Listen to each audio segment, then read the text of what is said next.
Good evening, everybody, and welcome to the Yarmouth Select Board meeting of May 5th, 2026. Can we please join me for the Pledge of Allegiance? I pledge allegiance to the flag of the United States of America and to the republic for which it stands, one nation, under God, indivisible, with liberty and justice for all. So I'm going to ask for a brief moment of silence. Typically, since our war has started, I've been asking for a moment of silence to recognize all of our service members that are in harm's way, but also tonight it's appropriate, with many of his colleagues here, to please join us in a moment of silence in recognition of Sergeant Thomas Hennessy, who we lost recently after a 6-year battle with cancer, who served our community for a very long time, a life well lived and cut too short. So if you please join me.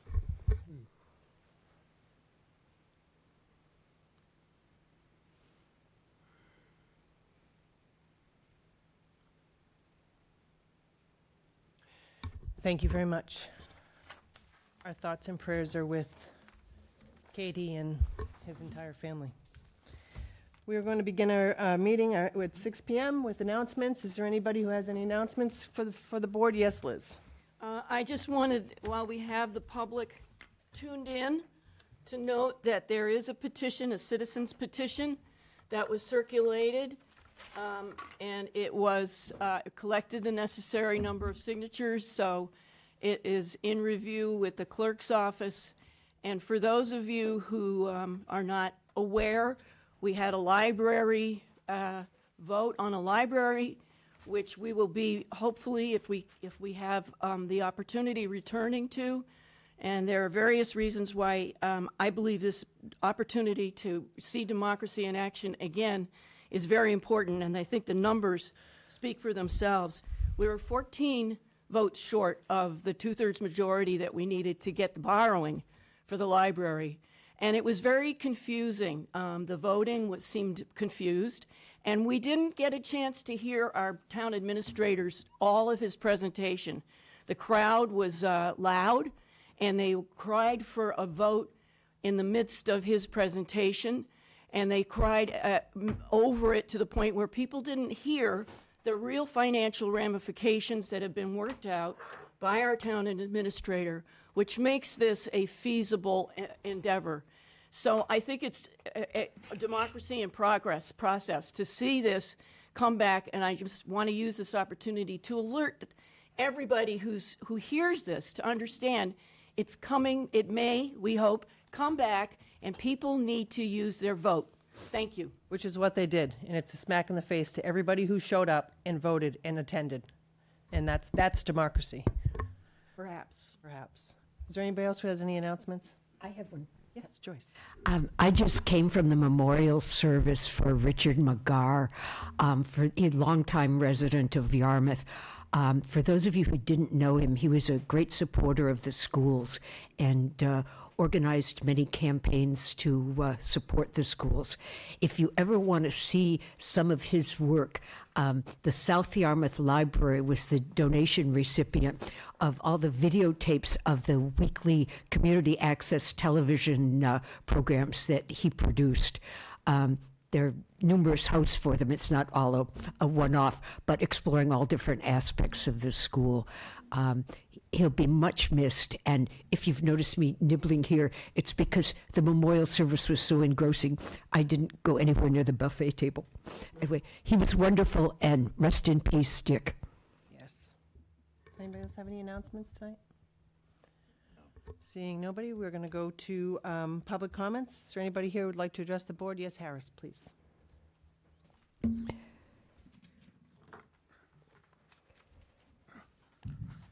Do I get frequent flyer points for the number of times I show up? You should. Okay, thank you. Just to pick up from the last time I was here, the issue of transparency in government. I understand that the board's letter went out to Beacon Hill leadership with regard to the auditor's question 1 from November of 2024. Thank you not only from me, but for all the voters in Yarmouth who supported that. The transparency in government is just fundamental to democracy. Now, I submitted to Bob a draft letter for a related issue concerning the state's public records law, which is the worst in the nation. I've had experience trying to work around it to the point where I had submitted a query to the Secretary of State's office about how to make it work.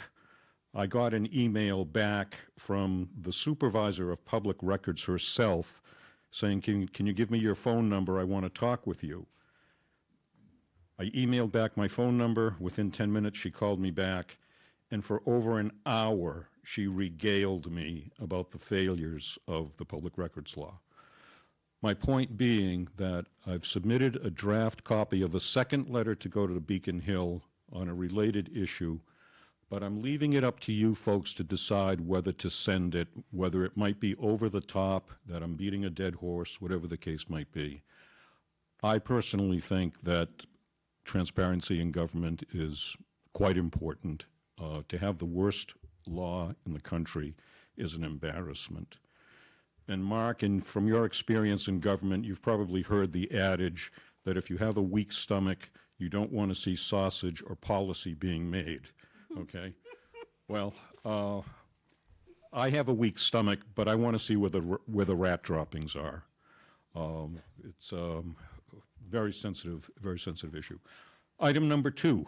Also at the last meeting, the issue of entertainment licenses came up, and I asked a question, how is noise accommodated in the issuing of licenses? And Tracy, I think you said that with regard to music inside an establishment, you think the board does a pretty good job, but for the open air ones, Mets are Mets. I'll speak to the Mets are Mets issue. It was last summer, I think it was on a weekend night, fairly late, and I could hear bump, thump, crash, bash, coming from somewhere, I thought, in the neighborhood. It kept on going on and going on. Finally, I called the police, and I said, could you do something about this? And they said, sure.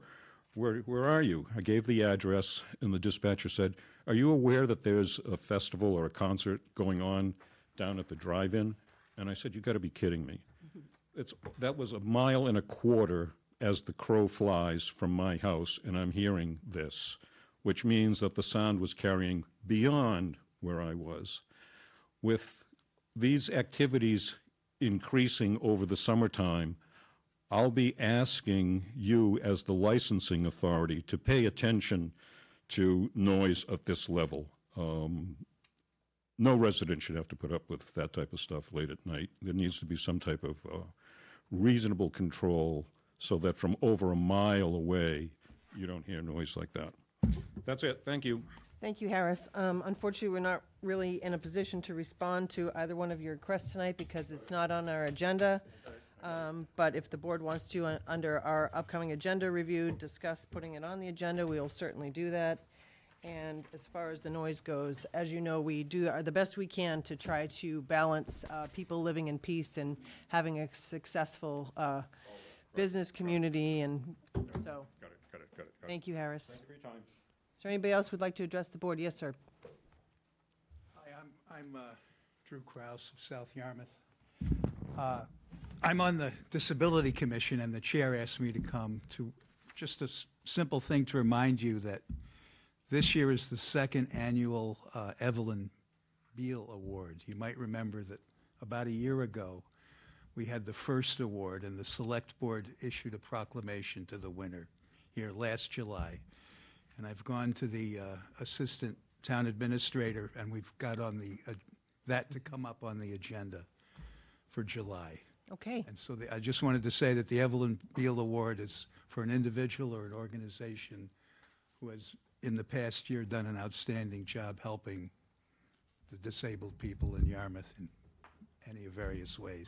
Well, thank you for bringing that to our attention, Mr. Cross. We certainly want to recognize those individuals and So businesses. that'll be coming up in July for the Select Board. Thanks. Thank you very much. Is there anybody else here who'd like to address the board? Yes.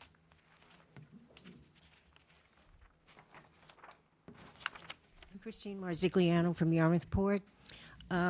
During the presentations for the library vote, they showed pictures of the South Yarmouth Library and things like the windows and exterior in poor condition. This is a captain's house. It's on the National Register of Historic Places. What I'd like to do is volunteer to whoever is in charge of this building. I don't know if it's the town and DPW or if it's the Library Association, but I certainly would be willing to help them file a CPA application to improve, to restore the building, no matter who is the tenant, whether it's the library or the Historical Commission, the building does have to be brought up and restored. I've filed a lot of CPA applications. We restored the Banks Hallett House with windows, invisible storms, shutters, a wooden roof. I'm the one that filed the Chasebrook Park application, and I took most of the photographs that brought in the grant that helped the finances of that park. For the library, Yarmouth Library Port in Yarmouthport, they have a new HIVAC system. They repointed the bricks. We put on new gutters. And this year they have a new handicap ramp. So I have extensive, abilities in filing CPA applications. If you look at the neighborhood around the South Yarmouth Library, the Methodist Church next door filed CPA applications for their foundations, siding, and windows. The Cultural Center filed an application for an elevator. And the Friends Meeting House filed applications for restoration. So it's only proper that this building be brought up to par, and be fully restored for whoever is going to be the tenant in the building. So whether it's a library or another function in this historic building, restoration work on the windows and other upgrades certainly may be considered by CPA, and I would certainly volunteer to help whatever entity is supposed to be helped for this. Thank you. Thank you, Christine. Yes, Mr. Saban. Good evening, Jim Saban, Yarmouthport. My first comments, obviously, I'd like to direct to the chair, thanking you very much for the honor of cutting the ribbon at the Pockets River Landing. That was very You and special. Kathy and very I- much deserve that honor. well, I deeply appreciate that. As we may realize, if we've looked at the warrant, we now know what my middle name is. I mean, at the ballot, we now know what my middle name is. It appears that I'm going to be your town moderator. I see on your agenda tonight you have discussion of a town meeting. I don't know if you're going to take comment then, or would you like me to share some comment now? Now would be good. Just a few things. Let me get to my quick notes if I can. I'm going to try to do this quickly because I see we have a great group of police officers that need to be addressed that are far more important than what I have to say. I'd like us to start looking at some different ways of voting. The raising the hand and sitting up and down and counting the way we count our votes is a little bit confusing and for a lot of people. A little bit. The other part of it is that, some of these questions are sensitive, if you will, and there's no privacy like when you go into a ballot box. Everybody raise their hand. Now I know, are you for a library or against the library? Are you for the schools or against the schools? So I'd suggest that we take a look at electronic clickers in the future. I know there are about 9 towns on the Cape that currently use them. Something we might want to start considering, try to bring a little bit more semblance and might even speed up. My friend is the moderator in Mashpee, and he did his entire town meeting in about 2.5 hours, and they had 40-something articles. So That'd be nice. they have electronic voting, so that might speed things up again. And maybe, again, I'm always looking at trying to figure ways to pack the house, and maybe we start talking about different times of the day, maybe a weekend, daytime town meeting, some of those things that I think the board should have some discussions on over the future. And, we need to find ways to get people involved and to really think out of the box, maybe even requiring our high school students to attend a town meeting before graduation, which means they have to drag their parents to town meetings. So, Anyway, again, just some ways to think out of the box on those issues. And I just wanted to share those because I know you're going to be talking about that tonight. And again, Tracy, thank you so very much for the honor of cutting Jim, that for all ribbon. that you do. I very much appreciate it, and we will be discussing it. I couldn't agree more. Okay, Vita. Hello. Hi, Vita. We missed you at town meeting. Well, unfortunately, I couldn't be there, but I watched a good portion of it. And someone had gotten me a copy of the town report. I was kind of surprised to see that for the first time, as far as I can remember, we did not have the town employees' salaries in there the way that the school district still had, and the way that we used to have in the past. I was wondering, is there a reason for that? Yeah, actually, there is a reason for that. There was a problem with the accounting system preparing that report with the new software that we have, and they're preparing an addendum, but they still don't have that report prepared. So that was what the glitch was. They couldn't provide that accounting report in time for the deadline. When the accounting report is available, will it be attached to the online version of the town report? So we'll amend it. So just keep checking. Yes. Keep checking online for the town report. Okay. The something else entirely. I'm not sure exactly where the Emmy Small School situation is at this point, but I'd like to make a suggestion that a couple of possibilities be considered. One of them would be that they consider doing a modular addition to the Station Avenue School. I think somebody needs to look into what happened at the Barnstable School. I guess it was an elementary school, an addition like that on Route 6A. And plus, of course, you can look at the entire building of the Sturgis West campus that was done in modular form and cost absolutely a minimum, an absolute minimum amount, because I guess they come under different rules than the public schools, the other public schools come into. Or the other possibility would be to consider reopening the MacArthur building for that purpose instead of trying to just work with a totally new, I guess, building. So that's it. Thank you. Thank you, Vita. The feasibility study for Emmy Small is in progress. As far as modulars at the Station Ave, that was originally our thoughts about adding on to Station Avenue, but unfortunately for the traffic situation that we have on Station Ave and the safety of having so many students, I think it's been recommended against, but they are looking at all possible options at the moment. And unfortunately, not at this past town meeting, but the town meeting before, a feasibility study to analyze the upgrades to MacArthur School to see what that would look like was turned down. So I'm not sure where we go with that, but thank you for your comments. Do we have a reason for turning it down? You'd have to ask town meeting. It was that we had money in an article to look at the feasibility of Lawrence MacArthur, and it was voted non-favorably, so. All right, thank you. Thank you. Joe B. Glynn.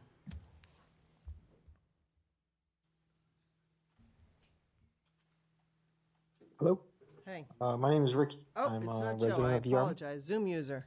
It's usually Joe. Oops, sorry. I'm Yeah, sorry. yeah, I'm sorry. My name's Ricky. I'm a resident of Yarmouth, and I was at the last few select board hearing and meetings, and I just wanted to bring this to the Board of Health, select board's attention, and thank you, Ms. Post, for taking the time, as always. But so we were at the Board of Health meeting yesterday, and we spoke about the nicotine-free generation thing, and I know you guys have also called in the Board of Health, but they completely disregarded any advice that you gave them yesterday, and they've continued to push this, And I just wanted to ask the board if they could take a minute and watch the hearing from yesterday and, maybe help us out a little because they have complete disregard. They're going to go with their own agenda. And Hillard over there just kind of runs his own operation. I just want to bring that to the select board's attention again. Well, we appreciate your comments, Ricky. As you know, we had a discussion with them. Unfortunately, fortunately, they have their own authority under state law, and there's not much that we can do further to assist, but I'm sure we'll be watching and hearing about it. Appreciate your comments. Is there anybody else who'd like to address the board? Yes, ma'am, please come to the podium.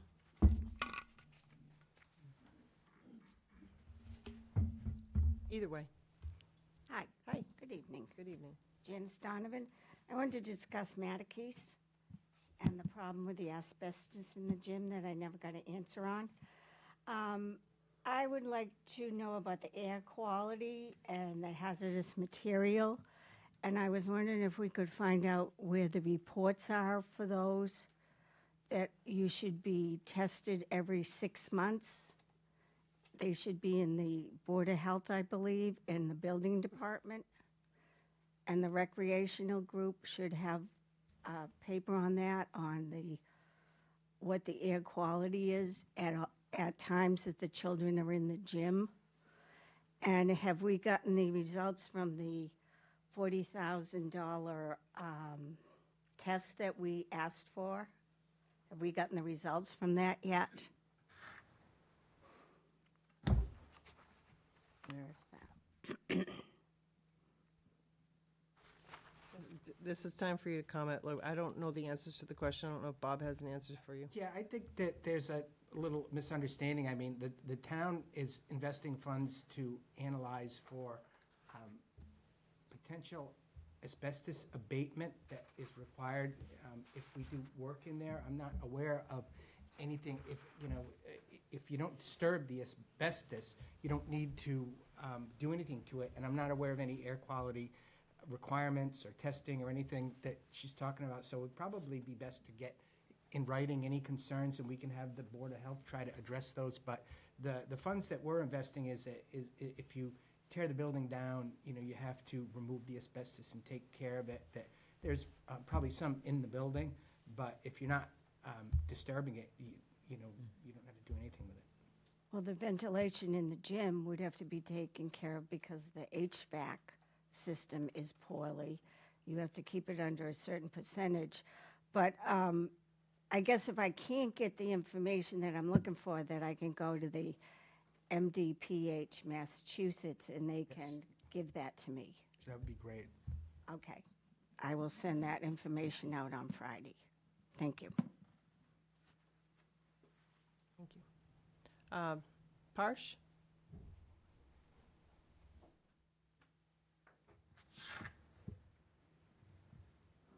Mr. Patel, unmute yourself.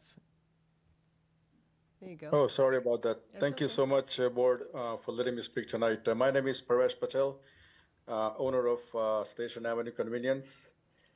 Thank you so much for listening to us on your last meeting, and even after Select Board recommendation and explaining the Board of Health, how hard that would be for local business and as well as the adult choice. And we did not see that Board of Health banned a little bit at all. They just had their fixed agenda, the fixed system of their vote. The only question I have, they are selected members serving the community, and why the Board of Health has such a power that no one in the town or anyone can do anything about it. We are very frustrated. We are not doing anything illegal. We are trying to survive small businesses. We are pretty much minority business who runs the moms and pop store. We are not a corporate. This is very hard for the small business. I just wanted to figure out how we can go about this, because their mind already made up. We left the family, left the time, spent all the time at the town meeting yesterday, a good couple hours. The result was nothing. Oh, we'll discuss this in next meeting. So I don't know if any way we can do something, maybe complain to the state, but I think the board has just superpower, and they are wasting our time. If they already have their mind made up, then why bother having a meeting? Just send out a letter that you passed these and you didn't pass these. It just don't understand what we do at this level. So thank you for listening. Thank you, Mr. Patel, and sorry for your struggles. They do have their own authority under the state. As far as the town, when they come up for reappointment, the appointments chair can consider whether or not they want to bring their reappointment forward, but other than that, the only other thing would be removing them for cause, and there's no cause. They would have to do something egregious for that. They're volunteers, and that's something that this board does not get in the middle of unless, like I said, they've reached a high standard of something that they've done. And just because we disagree with them is not grounds for any of that. So Okay. I apologize for that, and just hope for the best. Okay, thank you. Sorry. Okay. Okay. You got another one? I can't read that. Nylish. Nylish? Nylish iPad Pro Black. Okay. Nylish, if you'd like to address the board, please do so. You're muted. Yeah, there you go. Hi. Hi, my name is Nilesh Marpate, and I own the store in Yarmouth Paradise Wine and Spirits on Station Avenue. And thank you, board, to give me a chance to speak today. And thank you, board, also for doing so much try to explain the Board of Health, how it's going to be impact on the businesses and how it's going to be impact on the town like a couple of weeks ago. Thank you for that. But I just want to bring up the couple of things to the Board of Health, if you guys can do that. The first thing is, they said yesterday the UK did expose to implement the nicotine-free generations from the 1st January 2027. But UK did that, and they did the whole country, not only the one town or one neighboring town. So this is the problem we are facing here as a retailer. Like if the Yarmouth is going to do the ban on the nicotine product, and then all the customers going to get from the neighboring town and neighboring state. And the second thing I want to bring that is Massachusetts. Massachusetts did stop the menthol cigarettes in 2020, if not in 2019. I don't know exactly, but I believe it's a 2019 or 20. But since then, no other state have banned the menthol cigarettes, and not even country like United States country did ban the menthol cigarettes at all. Only the Massachusetts is banning the menthol cigarettes. We are at that time. It was arguments like if we start, then other state going to follow, and the government going to follow. But none of these things happen. So think about that. If we can ask to town to invest a little bit of money and do some research about how much revenue the neighboring state generate after Massachusetts stopped the menthol cigarettes back in 2020. So that number is going to tell you if we can stop these nicotine products and everything, that business is going to go to the another neighboring state. It's not going to help us at all. If the Massachusetts state, the whole state want to stop, that's a different story. But why is only one town? That's all I want to say today. Thank you, board. Thank you, Nylish. Okay, we are going to move on to our 6:15 item. I'm going to introduce the police chief, Kevin Lennon, to introduce our new police officers and do a swearing in of our new sergeants, please. Good evening. Good evening, thank you. Thank you. Thanks for having us tonight. Thank you. First, I'd like to thank the town administrator, the board, for your support over the years with our recruitment efforts, because the officers that we're going to introduce tonight are veteran officers, and it's one of the pieces that we've been always trying to do. If we can get high-quality veteran officers from other police departments to come work for the town of Yarmouth, we see a significant cost savings by not having to put them through the academy. We also get to see those officers on the road in as little as 13 weeks, which is a tremendous help to the community. So again, thank you. The deputy and I had numerous conversations with the town administrator on how we could get that done. You approved it at one of the town meetings, so this is the fruits of our labor. They finally come forward. So first, it's going to be Officer Ryan Kulik. Officer Kulik began with the department on January 26th and has completed his field training, so he's now out on solo patrol. He began his career with the Bourne Police Department in 2016 as a public safety dispatcher. He was quickly hired as a patrol officer and attended the Plymouth Police Academy. Officer Kulik graduated from the Upper Cape Regional Technical High School, and then he enlisted in the Massachusetts National Air Guard. He's still active in the Air Guard, and he holds the rank of Technical Sergeant. Officer Kulik has received numerous awards and commendations for his excellent work in the Air Guard. We are truly excited to have him as a member of the Yarmouth Police Department. Officer Kulik. Yeah.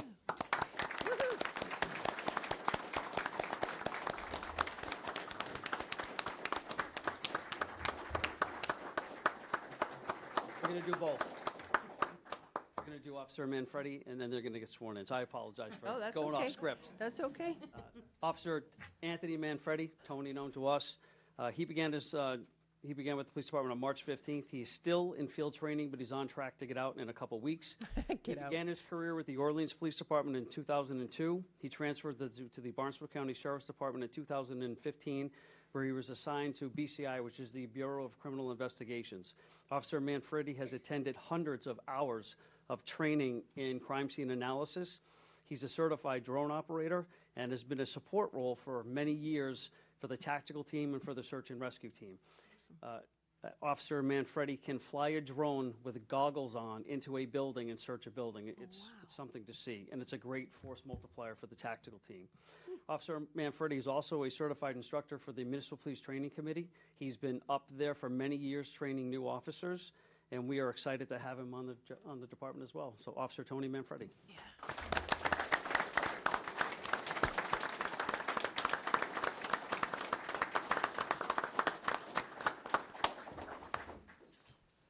We are now going to swear them in.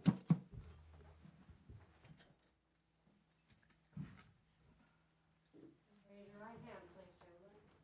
Repeat after me. I, please state your name.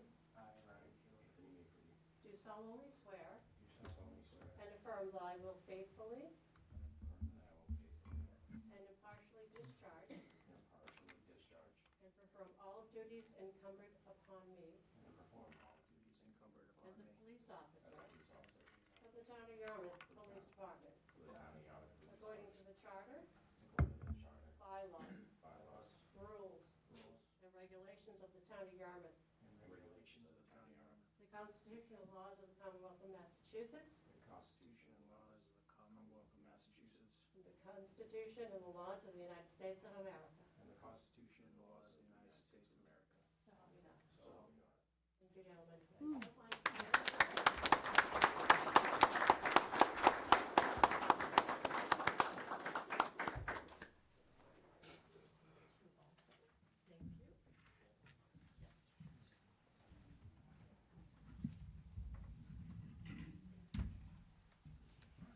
This goes home with you.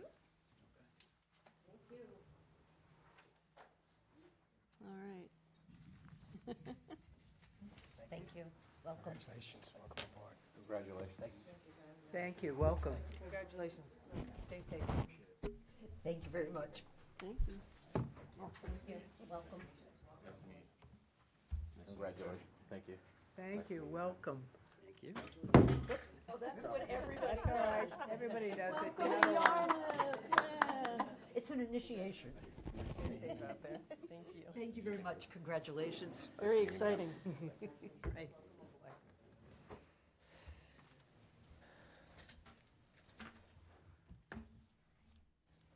Sergeant Ryan Brule.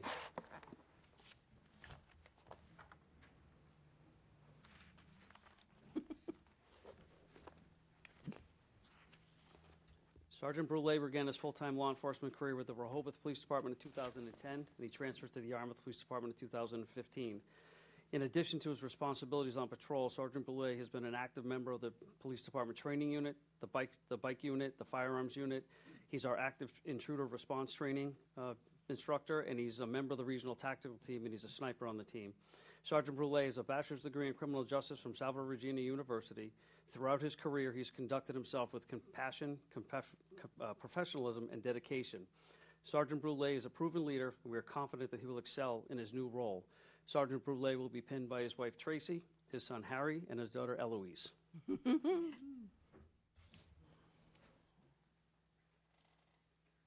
No, don't be careful, get him.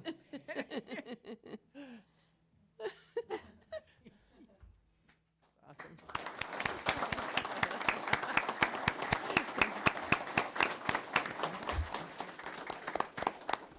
Sergeant Hare.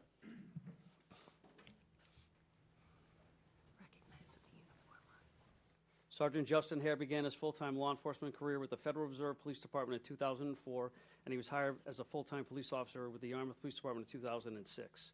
In addition to his responsibilities on patrol, Sergeant Hare has been an active member of the Department Field Training Unit, the Health and Wellness Program, the Uniform Committee, and the Motorcycle Unit. Sergeant Hare also serves as a physical fitness instructor for the Municipal Police Training Committee. Sergeant Hare has a bachelor's degree in criminal justice from Westfield State College and a master's degree in criminal justice from California Coast University. Sergeant Hare has a proven track record of leadership, professionalism, and dedication to the department. We are also confident that he will be an excellent addition to our supervisory staff. He will be pinned by his wife, Wendy.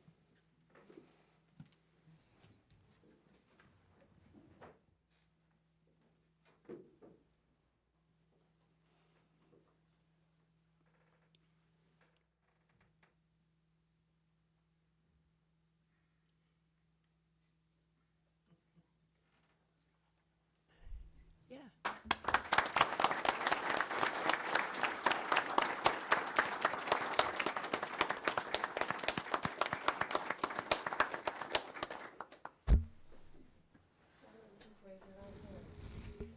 I, please take your name.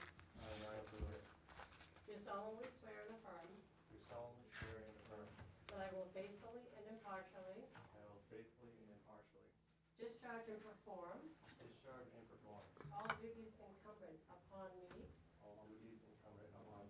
as a sergeant for the Town of Yarmouth Police Department, according to the charter, bylaws, rules, and regulations of the Town of Yarmouth, the Constitution and laws of the Commonwealth of Massachusetts, Constitution and the laws of the United States of America. So help me God.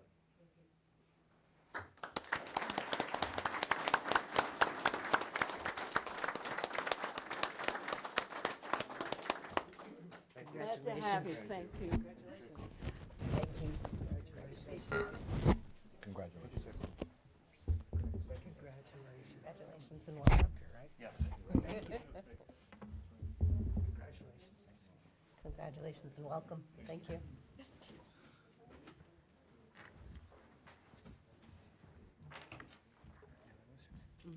That's what I thought.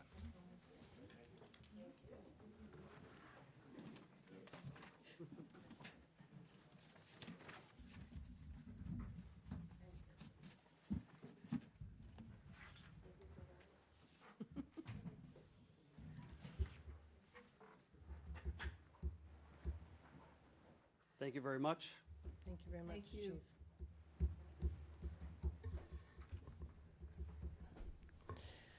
It's always a wonderful start to our meeting when we're able to recognize our public safety. And we should also recognize the police chief from the town of Rehoboth is with us this evening to celebrate his former officer being promoted. So That is wonderful. That's great support that we have that. Yes, thank you. Thank you. Very much for attending. Okay, next we have a hearing for automatic amusement license for Scally's Irish Pub and Irish House. I will read the public notice into the record. The Town of Yarmouth, acting as the local licensing authority, has received an application from Redface Jack's DBA Scally's Irish Ale House for a new automatic amusement license located at 585 Route 28, West Yarmouth, Mass. The license is for 15 devices in the hallway leading to the restrooms. They will be placed against the wall on opposing sides of the room with space to walk in between to go to the restrooms and the back door in case of emergency. Applications for amended weekday and Sunday entertainment license have also been received to include the machines with no other changes. The hearing will be held on Tuesday, May 5th at Yarmouth Town Hall, 1146 Route 28, South Yarmouth, Mass. 02664. The Select Board meeting begins at 6 p.m. Written comments will be accepted until 4:30 p.m. on Friday, May 1st, in the Select Board's office at Town Hall. It can be submitted electronically to public comment. With that, we will open the hearing. If you would like to introduce yourself and just talk a little bit about what it is that you're trying to do. On another note, before you start, we did get your letter in terms of the process, of which is not on the agenda for our discussion tonight, but again, we've received it and understand and make an... bad for the postman. The cost it's a lot, I get it. But we will take that under consideration for the future, so thank you. If you just want to talk, we did receive one... Kerry Nealon's my name, manager of Scally's Irish Ale House. First off, it was a very tough act to follow. It's a nice one. So we have a lot more families that come in to Scally's now, which is great. And so gave us the idea was we did a Grinch party for Christmas instead of a Santa party. And we did a table for the kids, like a arts and crafts table. And the parents loved it, the grandparents loved it, the kids loved it, but it's not something you can do all the time.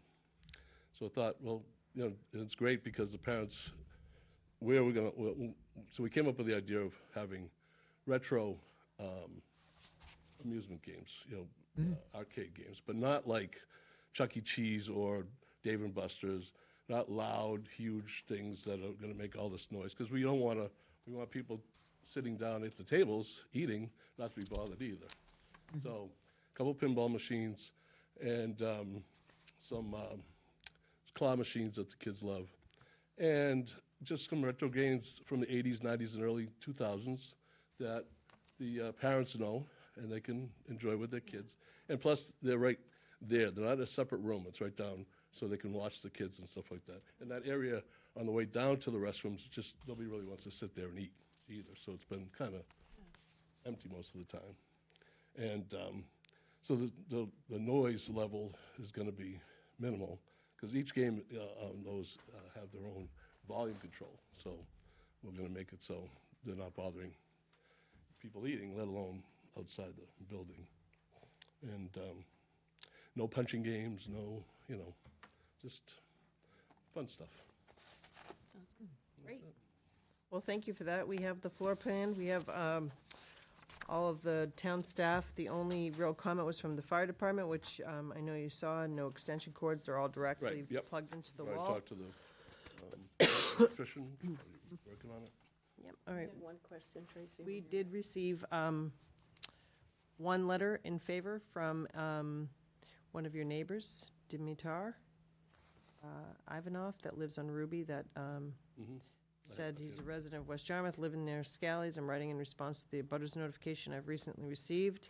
I'd like to express my support for local business and understand the intent behind adding these amusement machines. At the same time, I'd like to ensure that the control of quality of life nearby residents are fully protected. Specifically, I request that the noise, bass, and vibration generated by these machines be fully contained within the building, and it's important that there are no audible sounds or vibrations extended beyond the premise. And I think you've already pretty much addressed that. As you know, anytime you have any type of entertainment like that that's inside, you need to make sure that it stays within the context of the building. So I just wanted to read that. Go ahead, Liz. I think it's a typo, but it might not be. On the application to the town, does location have a fire protection system? No was checked off? Yes, though. Yeah, that's what I'm thinking. It says, but it's checked sprinkler and fire alarm system below it. So. I think it's just, why would you check no? Mistake? I think it might be, I'm not sure why that no is checked. It's an electronic. A typo, probably. Yeah. It's jumped out at me. Okay. For the record, they are compliant It also has, we also have before us annual weekday entertainment amendment, a live band with up to 2 musicians, 5 to 9 p.m., recorded music. You have that now, correct? Yeah, but we don't do it that often. Once a month, or maybe twice a month. Okay, and then also on Sundays, you have live music from 5 to 8, recorded music, and a game room with the amusement license. You already have an amusement license, is that correct? Yes, yeah. Yes. Okay, so we're just adding to that. Correct. All right, does anybody else from the board have any comments or questions on the application? Is there anybody from the public would like to speak for or against the application? Seeing none, I'll take a motion to close the public hearing. Move we close the public hearing. Second. All those in favor? Aye. Any opposed? Does anybody have any questions or comments, or would like to make a motion? I make a motion that we approve the application as written. Second? Any discussion on the motion? All those in favor? Aye. Opposed? Thank you very much. Thank you very sir. much. Thank you. Good luck. Thanks. Thank you. Okay. Next, we have an application for a new annual wine and malt package store for J-Mart Inc., 282 Route 28, and I am going to read the public notice into the record to open the hearing while the petitioner gets prepared. The Town of Yarmouth Select Board, acting as the local licensing authority, has received an application for a new annual wine and malt package store license from Paul Tardif Esquire, representing J-Mart Inc., 1282 Route 28, South Yarmouth, Mass. 02664. The manager will be S.M. Hermina. The convenience store to be licensed as a single-tenant retail establishment consisting of one floor. The premise is on the ground level of the building and contains one main retail sales and coffee shop area, 2 storage utility rooms, 2 offices, 2 restrooms, for a total of 7 rooms on the floor. The main retail area contains shelving, refrigerated display units, cashier counter space, and aisles for customer access. The storage backroom area is used for inventory storage and employee use only. The restroom is designated for employee and customer use. There are no upper or lower floors included in the license area. The licensed premises include no outdoor seating, area patios, walkways, parking lot, or exterior sales or display areas. The license is limited strictly to enclosed interior space of the store. A hearing will be held on Tuesday, May 5th, 2026, in the hearing room at Yarmouth Town Hall, 1146 Route 28, South Yarmouth. The selectmen meeting begins at 6 p.m. Written comments will be accepted until 4:30 p.m. on May 1st, 2026, in the Select Board office at Town Hall, or could be submitted electronically to public comments. Verbal comments will be accepted at the hearing. With that, we will open the hearing. If you would like to introduce yourself and explain to everybody what it is that you would like to do. Thank you. Thank you. For the record, my name is Paul Tardif. I'm an attorney in Yarmouthport, and I represent the applicant, J-Mart Incorporated. Seated with me is Jay Ahmad, who is the principal of that corporation. Also present is the proposed manager, Isam Hermina. The application that was submitted is accurate and complete, I believe. Initially, Mr. Hermina is a U.S. citizen. He's over the age of 21, no criminal record. He's also a Yarmouth resident and a homeowner, and has been since 2019. He has worked for Mr. Ahmad for the last 12 years in different managerial positions in his other stores and businesses.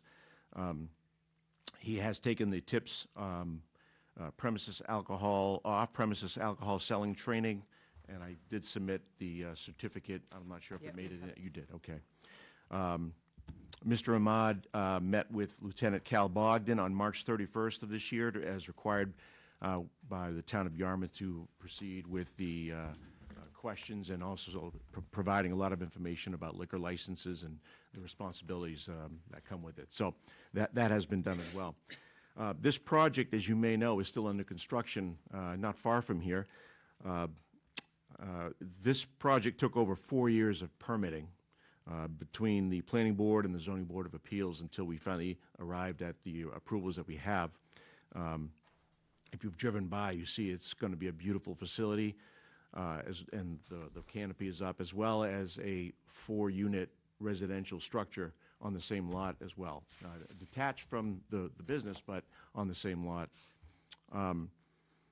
Although the sale of beer and wine will not be his biggest source of revenue at the store, he has applied as a way of providing his customers with convenience for one-stop shopping at the store.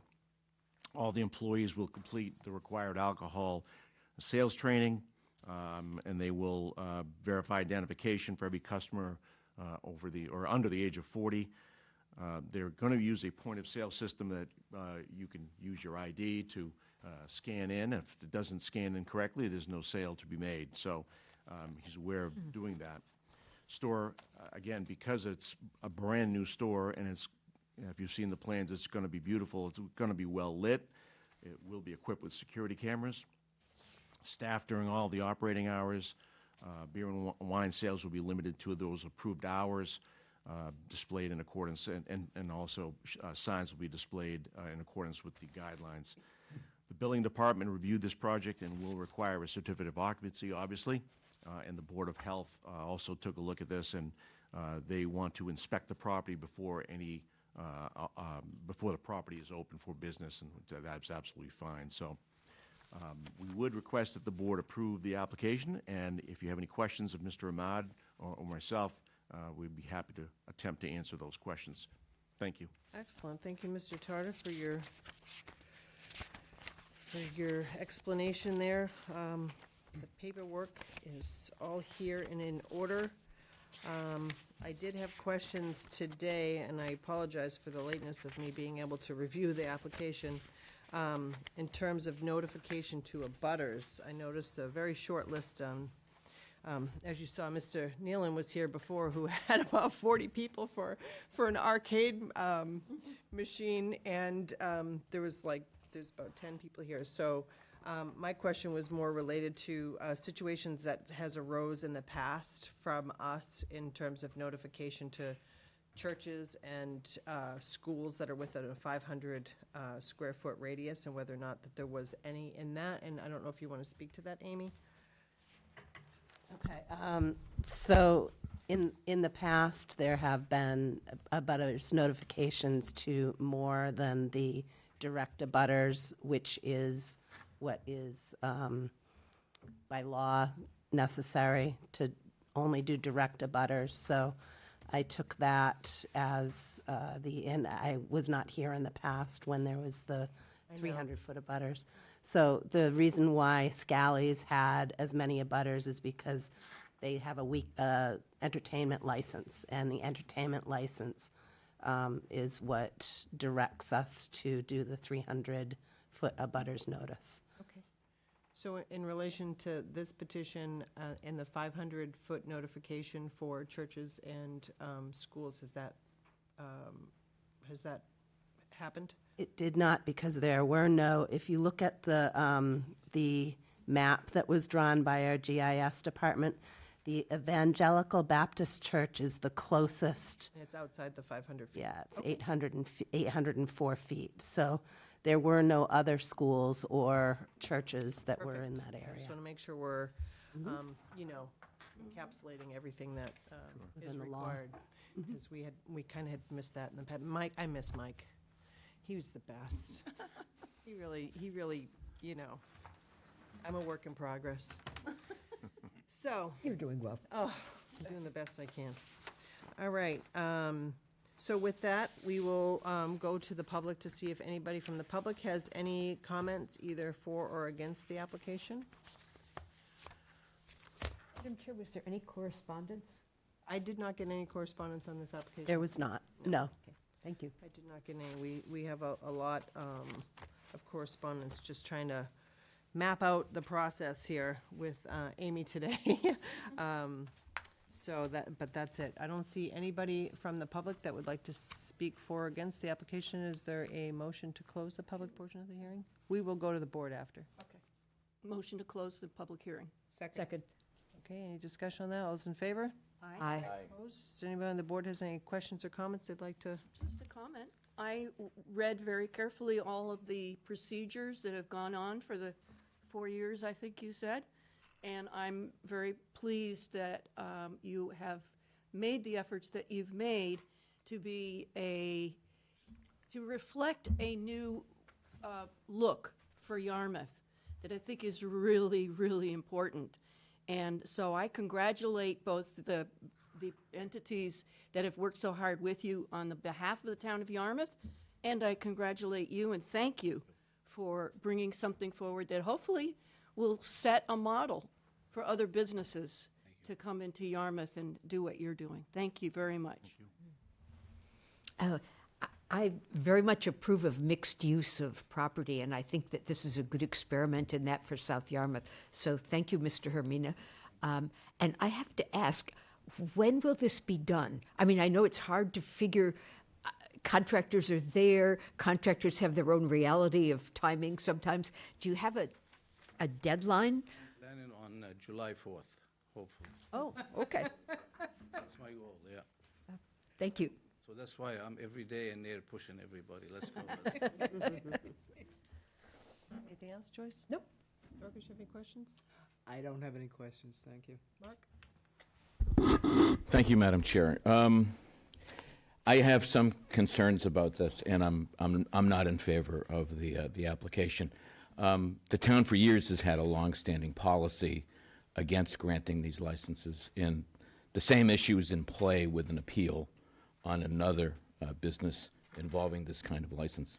The other concern that I have is this is a very prominent residential community. They were very active during the zoning board's review of this, and while there are no residents from that neighborhood that are here, I certainly heard loudly and clearly following this project during the zoning board review. So I don't want to get into the sort of the notice requirements or the issues. I know to some degree there's some limitations, but I don't think this is the kind, because of the issues that have been raised with the previous license, but also because of the fairly strong residential aspect of this neighborhood and this community, I can't be in favor of it.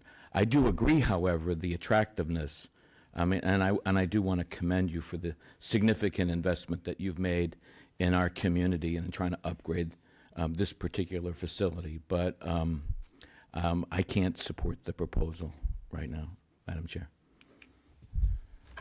Okay, I think, yeah, I've been pretty consistent with my concern about alcohol being in Quick Marts. You know, I voted against one recently that, as Mark mentioned, is under appeal. That we have a very large saturation of liquor licenses in this particular area. Within a very short period of time, we have one left, and for me, it's just not what I feel that you know, I want for Yarmouth. So it's nothing against your particular application, and I apologize for that. I know you're trying to be successful, and we want our businesses to be successful, and I'm very grateful for your work. I just, I have to be consistent with my position, and it wouldn't be fair to the other applicants that I've voted against before. And as I said, one of them is in the middle of an appeal, so I just... Madam Chair, question.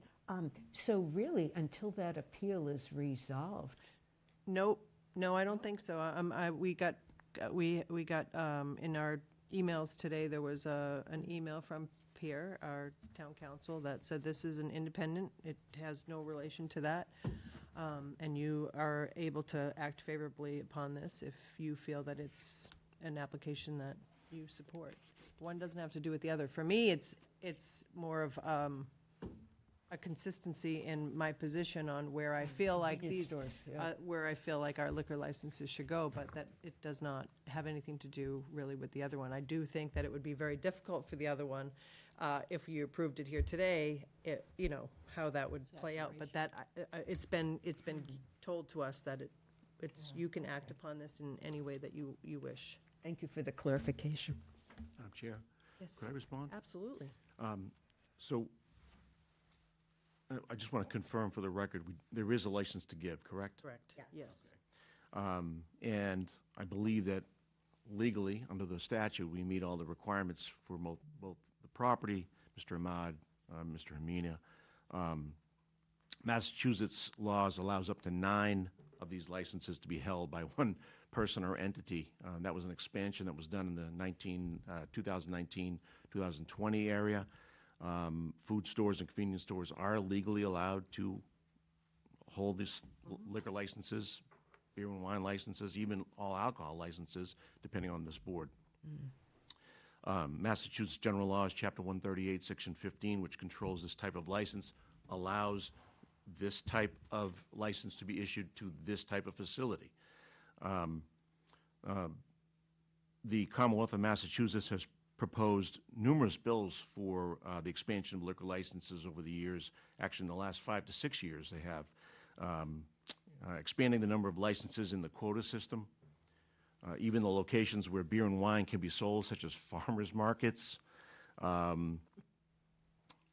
These proposals are all tied to economic development. That is what that expansion was for. And that is exactly what we're trying to do with this project in that part of town.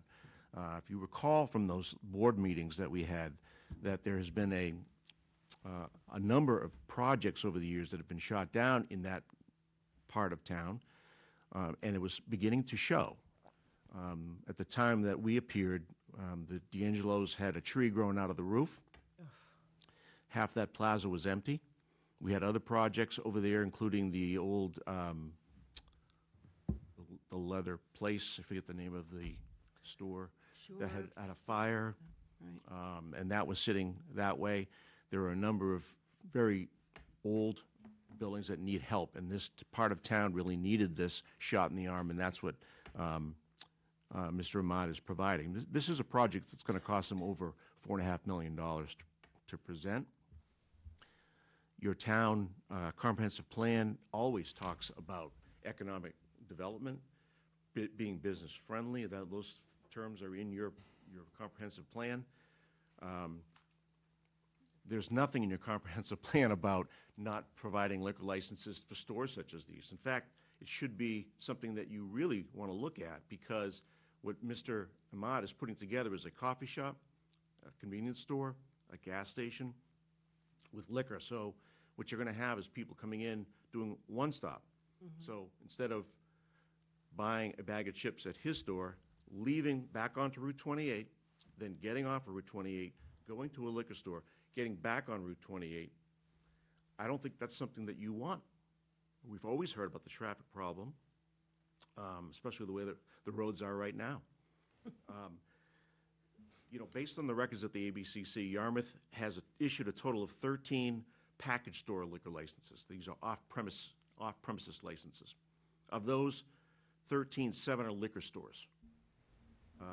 Of the remaining 5, 4 are food stores. You have the Yarmouth Port Village store, Peterson's Market, the other guys, Monica's, which is on Station Ave.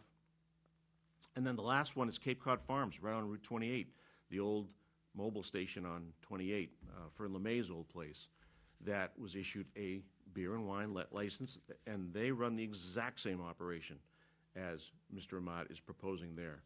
So, understandably, your reticence to provide that license today based on some unrelated liquor license that we have nothing to do with, understanding your consistency, we also understand the consistency of issued licenses.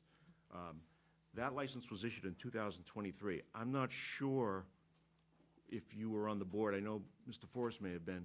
I was not. But I don't know if anyone else was. I was not, and because it was a long, unfortunately, it was an unwritten policy that that this board had up until that date when I was not here. But I think it was consistently the opinion of the town. So up until that, none had been issued till then. And while you're absolutely correct about the Mass General laws, it's also, I believe, our right to say whether or not there's a need. And based on the perimeter and the amount of licenses in the area, I don't believe there is need. I'm one person. I'm not. So I think. I understand. I mean, your rules and regulations permit this, and I understand your positions, but there are, when you say there was an unwritten rule about it, I'd like to know who created that rule and where that established. It was a policy of a board we've tried to find it, but nonetheless, it's not, from what I understand, it's not a written rule, so it would have to be something that the board would have to take position on, but I'm entitled to my Nope. particular opinion 100%. on I this.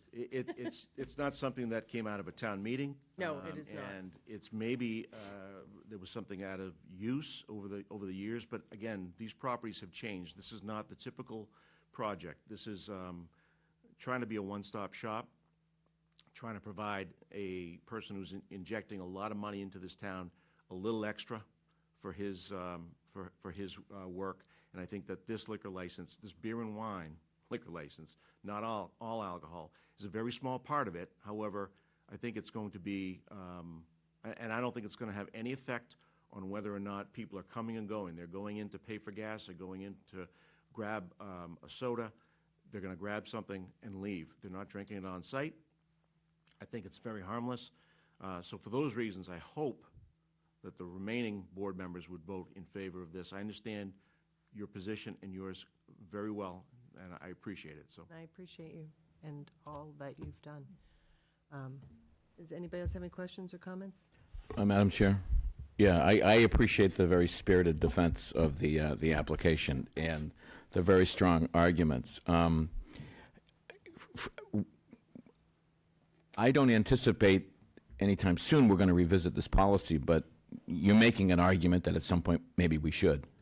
And I think after we hear from the other appeal and the decision on that, we may need to revisit this whole topic and take this up again. So my position has not changed, but I am open for a board discussion on changing this policy. I've spoken with other select board members about the policy. They felt very strongly about it when they were in office. I've talked to the prior town administrator, Mr. Lawton. He was here for 29 years, and during his tenure as an administrator, he pretty much helped guide the board in sticking to this policy. So at one point, something was articulated, and the board did reason it out. And I have tremendous respect for the Yarmouth Select Board over the years. Generally, these kinds of decisions have been pretty well thought out. And while we may not have a complete record of how they arrived at the policy or exactly in detail what it states, I still respect what they have said. But like I said, based on what we hear with this other action, we may be forced to revisit the policy. And so this could come back again. Thank you, Madam Chair. Thank you. There would be a record of the past decisions in the minutes of past select board meetings, so you'd be able to consult that. I have a question, Madam Chair, and I think this would be for either our town administrator or our licensing administrator, and that is like, as we talk about economic development, what's the difference between what a package store pays in terms of licensing fees and a convenience store adding beer and wine pays? Good question, Joyce. So the liquor store fee is $2,350 per year. And I'm not sure about your question about adding that to a convenience store. Wine and malt. So wine and malt is the same no matter where it is. What's that one? Do you Correct. have that on your list? Oh, I'm sorry. I was Really aware. like a difference between like Wine and all malt alcohol is- and beer and wine. Right. So all alcohol is $2,350. Beer and wine is $1,700, I believe. And so a package store that does, beer and wine would be $1,700. Thank you. That's helpful to know. I am favoring this, and I'm almost going back to our town meeting, where we had a lot of residents who felt strongly that the future of Yarmouth was not strong enough for them to have a library in the town of Yarmouth. And that's one reason I am going to support this, because we do need a commercial tax base. And I like the design, and I trust the vetting that has been done by our town, architecturally and planning. And the landscaping is a very important part that is a rationale for me to support it. But I'm hoping that people we'll, as we move forward, start to understand that Yarmouth is not stagnant. We are growing, and we will be able to get a library if we can support some of these kinds of projects that are handsome, that will make Route 28 not degrade it, but upgrade it, and that will help us get towards what we need, which is what a real town has, a real library. Thank you. Madam Chair? Yes, ma'am. Actually, in response to what you were saying about the previous select boards, I too was on that select board for Cape Cod Farms when that was done. So in lieu of consistency, I did vote in favor on that, and I am going to be voting in favor of it tonight as well. Great. Is there a motion? I move that we approve the license as presented. We have to close the hearing first? No, we already did. Okay. Second? Did you want to say anything else, Dorcas? Nope. Okay. Just All right, make sure I any had it discussion in on the there motion? All those correctly. in favor? Aye. Opposed? No. Okay.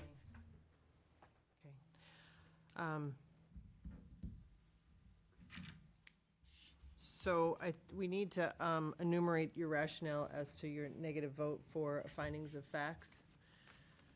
Please, as to, I know I said in the hearing that mine was, there was not a proven need for it because of the number of licenses. Can you, we're gonna have to send a letter to the ABCC, so you need to enumerate your facts. Well, I agree with your statement that there isn't really a need for it. I admire this store and what they're doing with the mixed-use housing, but I actually don't think that we should be heading toward licensing convenience stores for beer and wine. And I don't think that the argument that we have one to give is one that we should. I feel pretty strongly about that, given addiction problems in the town of Yarmouth. And you yourself cited the number of establishments that already sell some kind of alcohol. But I admire your use of that site and what you're doing.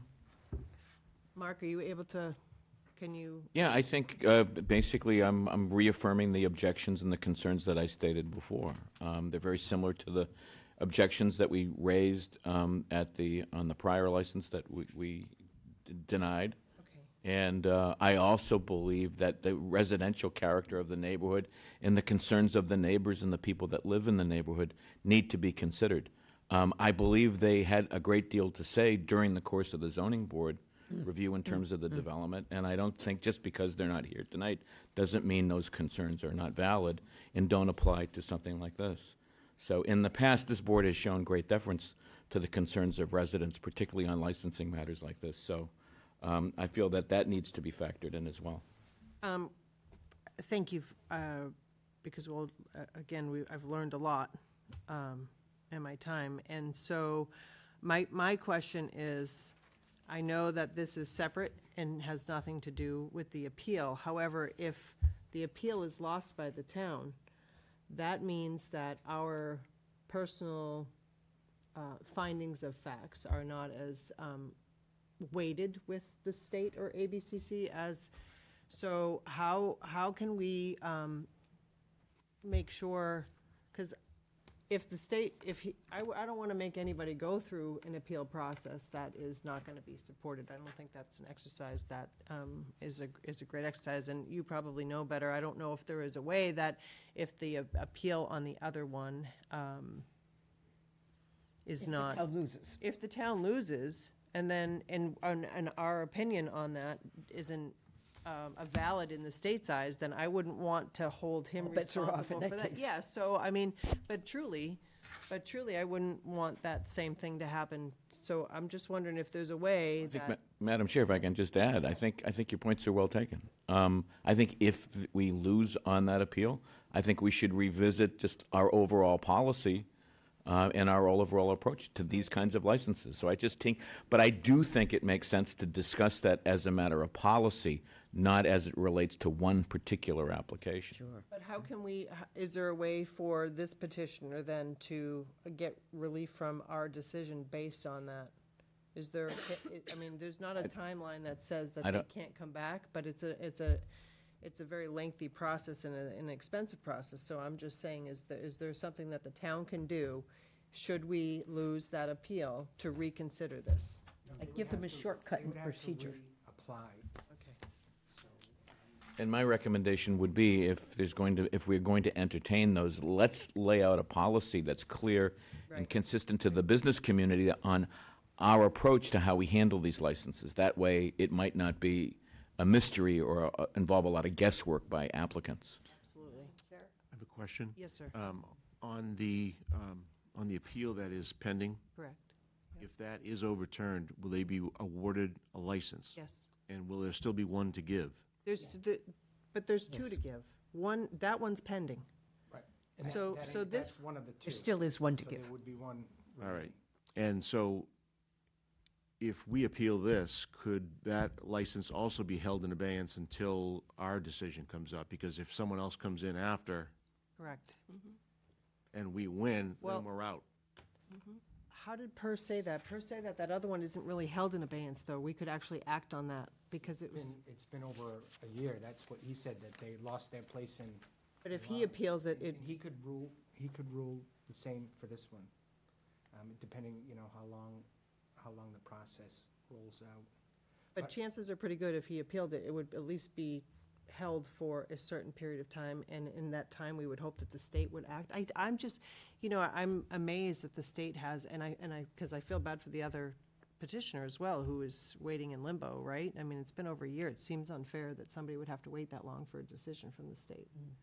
But for now, what I would recommend that the board adopts as a strategy, and all of the comments I think are excellent, especially, revisiting the policies and things of that nature. But I would, at this particular juncture, tend to focus on the statutory responsibilities of the board and what criteria and guidelines have been provided through which to make this decision. And what I've heard as the primary issue is that there appears to be a large number of licenses in a concentrated area in the Route 28 corridor there, especially in the vicinity there. And one of the issues in the statute, it requires the applicant to demonstrate that there's a public need for the license. And if you don't feel that, based on the number of licenses, in the area, that I think that is a primary, area of your responsibility to make that decision, and we provide that to the ABCC, and then obviously any decision that's made can be appealed. We're quite familiar with that process, but I think if the board focuses on just the statute, what your reasoning is based on that statute, we outline the criteria, which if that's the direction that you want to go, we could write that up and show that to you. Then at least when it does go to appeal, you will have fulfilled your responsibility, and obviously the higher level they hear the appeal, and during that intervening time, the board doesn't have to grant another license. You may get another application, but you don't have to grant. And then worst case scenario, now there's two appeals, and whichever one rules first, something There's to no that way, effect, but there's you no can't- way to hinge this on that type of decision, that the town could request that it be, that we could bring it back ourselves without having to cost the. Yeah, no, I don't think Okay. you can do that. All right. Once you make a decision, I think that ends the application. Okay. Madam Chair, just one comment, if I may. I just wanted, as a new board member, to note that this policy is totally something that I've never heard of. So it clearly needs to be made real to new board members. It'd be great if we had a policy book for new board members with everything in it, wouldn't it? Well, I did read it. The policy book? Yeah. And it's not something that jumped out at me as a No, it's not- that- specific to it's- this instance. Understood. Joyce, did you have something else you want to add? No, I just, I am kind of appalled that the state has taken as long as it had. We were subpoenaed to go up to the Alcohol Beverage Commission in, what was it, Everett? Chelsea. And it was like a drop everything moment. And it was April of a year ago, and I was working on taxes. And then they promised a decision by the end of July, and we still don't have that decision. And it's a whole nother year. So this is a kind of murky area. I myself am not a fan of giving more licenses, beer and wine, to convenience stores. And I was not on the board when the previous one was granted to Cape Cod Farms, and I would have voted against that. All right, well, I apologize, but I thank you for coming. Thank you very much. Thank Thanks you for your time. for your, yes, hopefully we'll see you again.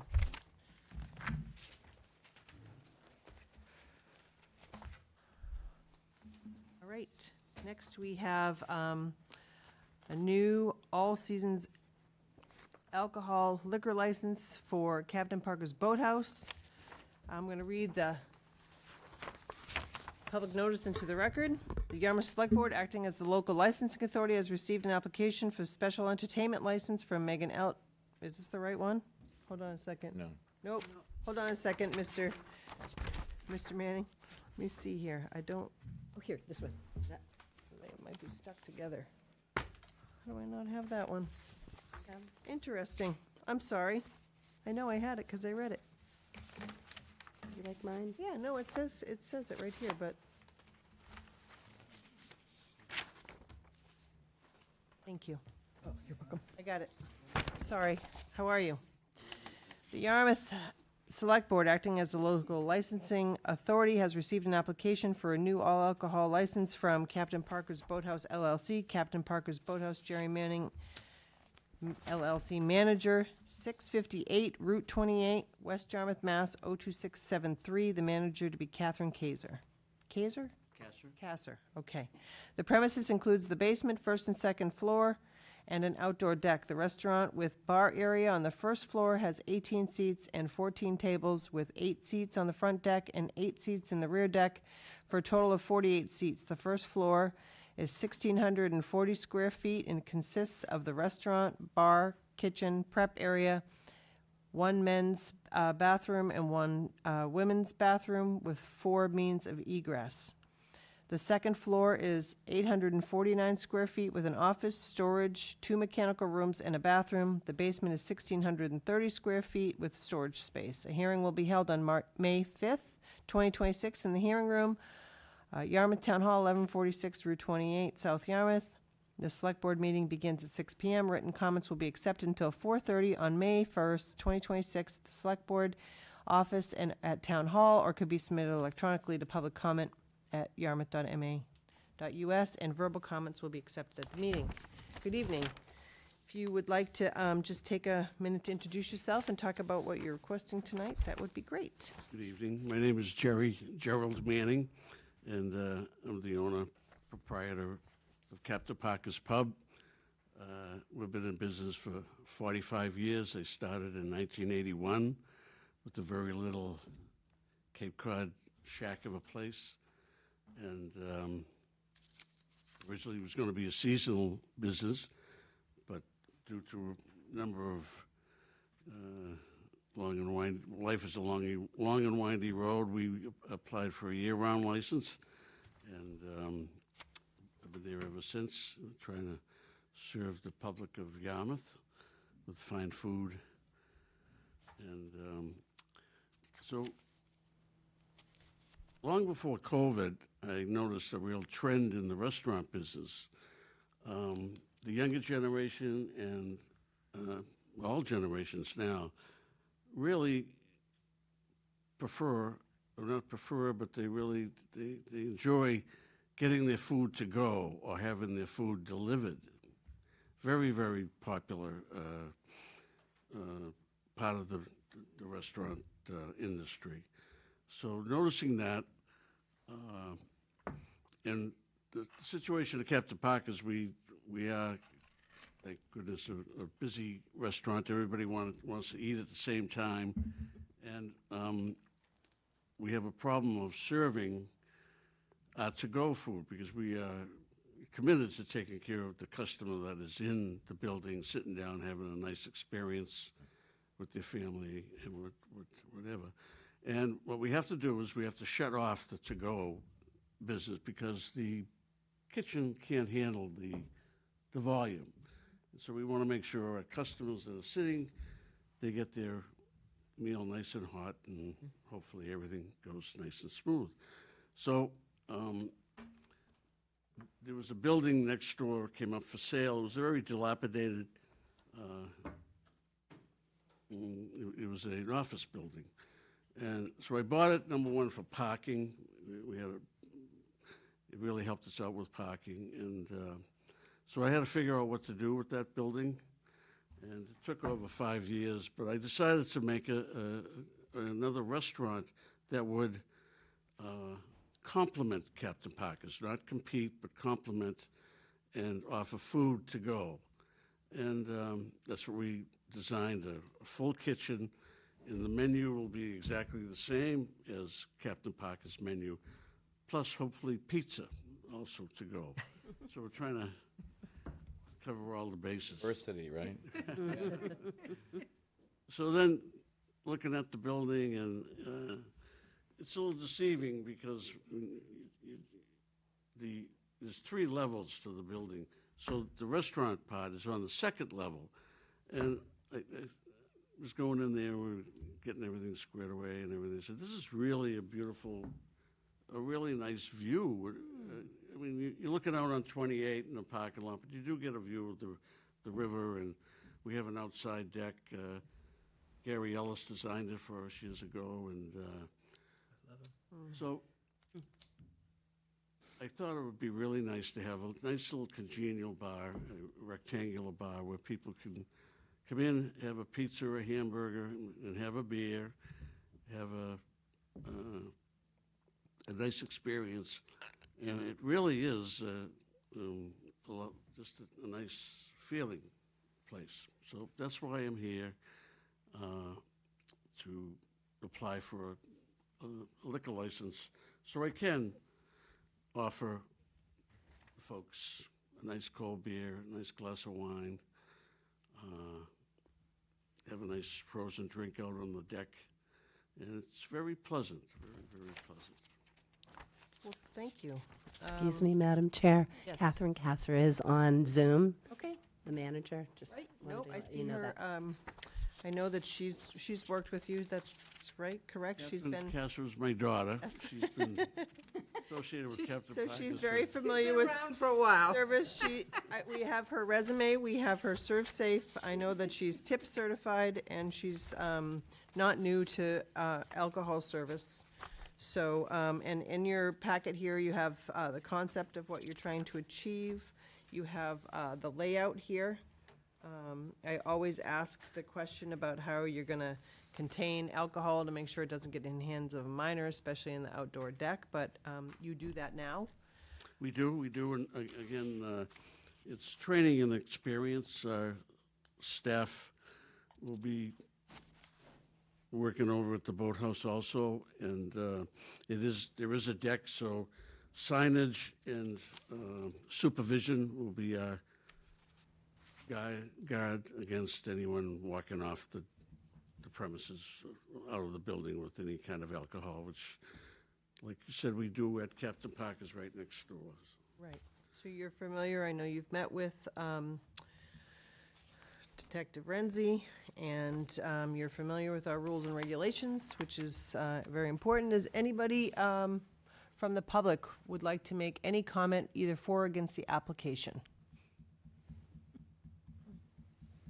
Madam Chair, I move we close the public part of the hearing. Second. Any discussion on that? All's in favor? Aye. Is anybody opposed? Passed unanimously. Is there anybody who has any comments or questions? Yes, Joyce. I have a question, Mr. Manning. I'm just trying to understand how the serving the beer and wine would work. You have a small eating area in this more casual restaurant that's a parallel to Captain Parker's. Would the beer and wine sales be limited to those people who are going to consume it on site, or would they be taken away as takeout? Absolutely on site. Yes, absolutely. Okay, thank you. That's very helpful. And I'm not a fan that the state allowed to-go drinks, and I'm not a fan of that at all. We don't do that at Captain Parker's, and we'll never will, yeah. So they're two separate entities, even though they're abutting properties. They're two separate licenses, so there won't be any movement between the buildings. How do you foresee that in terms No, of, there'll like, be if two- somebody has a drink and they want to go next door? Well, again, we, through, training and experience, we are very well trained to be very careful who we serve alcohol to, and we're very, very, very strict about that. We've never had any problems. No, 'cause Never. as long as we behave, everything's great. Does anybody else from the board have any questions or comments? Is there, Just a comment, if I could. Your experience is well known here in the community, but also your reputation and your generosity to this community can't go without being mentioned as well. And I thank you for all that you do, you and your family, for this community. Thank you, that's very all the kind. way through the year, every year. It's only 45 years. Yeah. He's just getting started. That's right. I have to say, I'll be really looking forward to being able to get some takeout in the summer. We're going to have good desserts, too. Ooh, now we're talking. Why would anyone order beer or wine there when they could have chowder? I don't get it. Oh, it will, though. Chowder Matt- goes with everything. Yes, it does. Go ahead, Mark. Madam Chair, I too want to echo the comments of my colleague in thanking you and an appreciation for all that you do for this community. It's noted, we're very well aware of it, and we very much appreciate all that you Again, do. thank you, I really appreciate that. Some days I have my doubts, but thanks for the reinforcement. No, I understand that. That's why it's important when we have the opportunity to say thank you. We all take advantage of that, and thank you. I think what you're doing with this property, this is a property that's a challenging property, and I think you're doing something special with it. I really do. I really, very, very excited about the whole concept. Yeah, no, I think if I could clone you as a developer, I would do it in a minute. Because, no, I think you have just the right touch in terms of knowing what will work, on that corridor and in particular in that area. So I think your vision is certainly to be commended. And so I'm very supportive of this, and I'm happy to vote for it. Well, thank you very much. I'm really trying to make that a tidy area. It was really run down, the properties there before. And so I did acquire Jerry's Seafood, which is next door. And then there's the next property down is a little white building. I just did a lot to put a new roof and windows and siding on it. And so I have a plan. Jerry's Seafood is going to be a nice little ice cream shop because it has a very retro feel to it. It has a 60s feel, 50s maybe. And the other building I hope to have is I don't want to say a gift shop or a place where you can get Captain Parker swag, Cape Cod swag. And, hopefully have a nice little retail operation there. So paving tomorrow, we're redoing the whole parking lot area, and so again, trying to improve the situation. No, you are, Madam Chair, and it's to be applauded.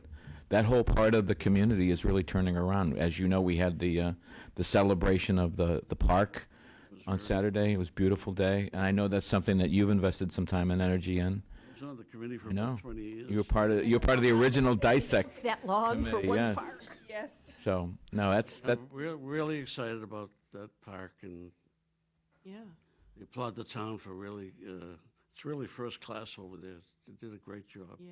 Well, first class is your organization too. I mean, what Always. you have done on the deck with the fire pits and the back patio. I mean, it's All good stuff. what we've watched. Unfortunately, some of the properties on 28, it's difficult for some people to reinvest in their properties, and you've kept yours, and you've just made it better. You just keep making our town better. So. Inside and I really out. appreciate it. And I want to give some real credit to all your departments, you know, the building department, the health department, the fire department, all of the agencies. It was a long struggle. It was over 5 years that we've been, and it's still not done. I don't know when we're going to be, everybody's asking when we're going to be opening, but soon, very soon.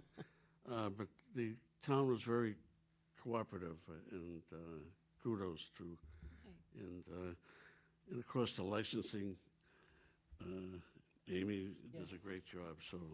Well, and I also, while you're here, I know that the sewer project's been a struggle for you as well as other businesses there, but hopefully we're going to have a very successful summer and get past it, and we appreciate your partnership in that. And I know that you don't want to be in the septic business, and for many years we pushed for the sewer, and now that it's here, it's been a struggle for you. So I just want to say thank you.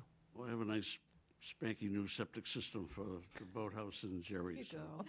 It's an example of our, All right. yeah, building on Is it. there anybody who would like to make? We, I would I like mean, to we make a could just motion. we could just A group fest. hug and. Yeah, but we- absolutely. Keep But we going. probably should move forward with the application. Madam Chair, I move that we approve the application as presented. Second. All right, any discussion on that? All those in favor? Aye. Any opposed? Passed unanimously. Thank you so much, Jerry, for everything that you do, and we wish you a wonderful season. Thank you Kudos. very much. We're gonna have a great Congratulations. season. Keep up the good work. Absolutely. It's not easy. Thank you. Thank you, Catherine. Your daughter was on- Oh, yes, she was thank you. on, I saw her, she came in, but Dad had it handled. Thank you. Thank you so much. All right, our next application is for the Legacy of Liberty. All right, the Yarmouth Select Board, acting as the local licensing authority, has received an application for a special entertainment license from Megan Eldridge, Yarmouth Community Development Director, for a dedication and living history fair at the Fred Thatcher Park and Ancient Cemetery at 460 Route 6A, Yarmouthport. The free event is open to the public and will be held on Saturday, June 20th, 2026 at 10 a.m. to 3 p.m. There will be a dedication of Yarmouth's Revolutionary War Monument at Thatcher Park and grave markers for Revolutionary War soldiers at Ancient Cemetery. The event will commemorate the 250th anniversary of Yarmouth declaring its independence from Great Britain and will include a fife and drum corps that will present music, other activities for the whole family, including food trucks, colonial trades, demonstrations, and a living history fair. The hearing will be held on Tuesday, May 5th, 2026, at the Yarmouth Town Hall, 1146 Route 28, South Yarmouth. The Select Board meeting begins at 6 p.m. Written comments will be accepted until 4:30 p.m. on Friday, May 1st, 2026, in the Select Board's office at Town Hall, or can be submitted electronically to public comment at yarmouth.ma.us. Verbal comments will be accepted at the hearing.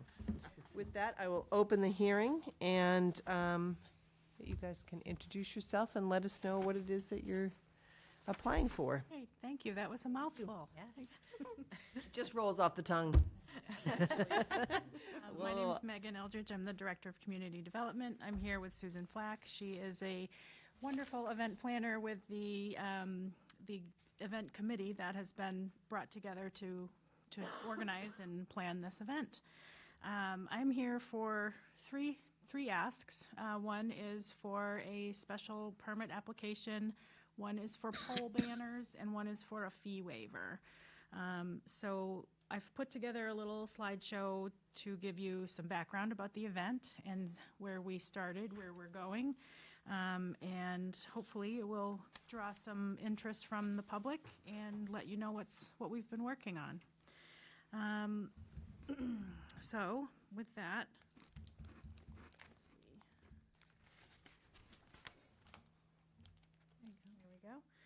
I'd like to introduce Susan.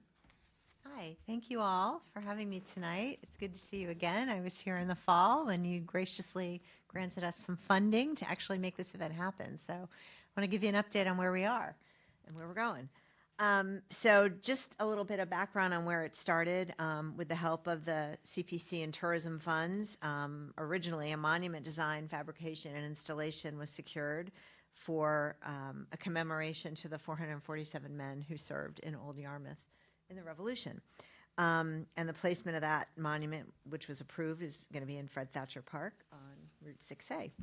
And we built an event, again, thanks to your support, that's being planned by a fairly vast committee of individuals who's helping out. And again, the generous funding provided by Tourism Revenue Preservation and your support is making this happen.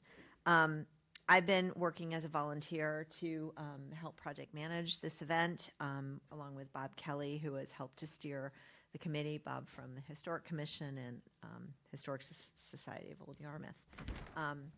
And just wanted to give you a quick update on where we are now.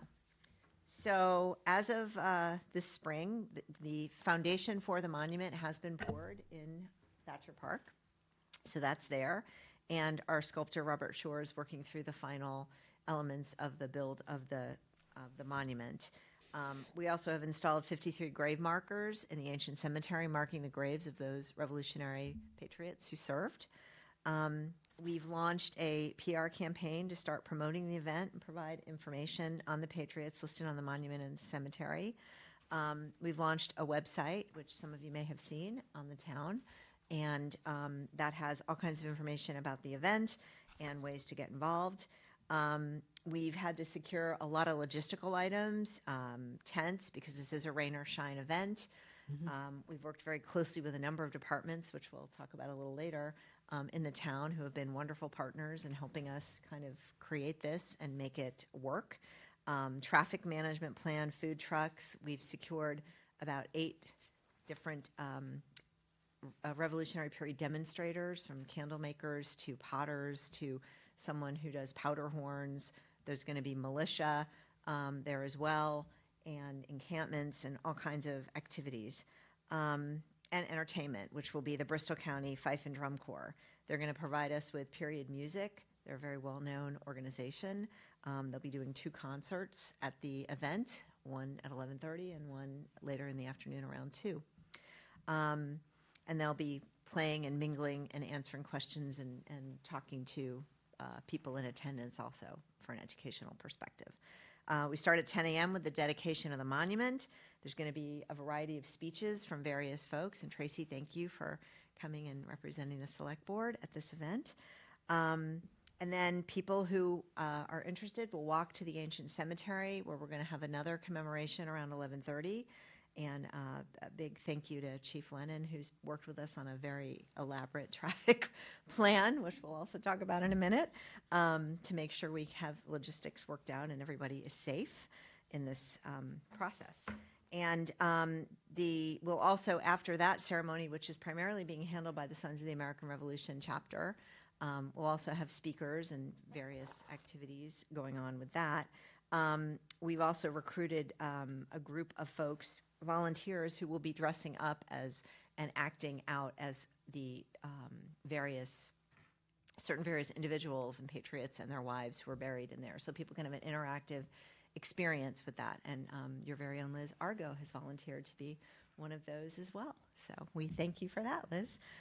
So we're very excited. So we're working on getting that together and training everybody and getting everybody their scripts.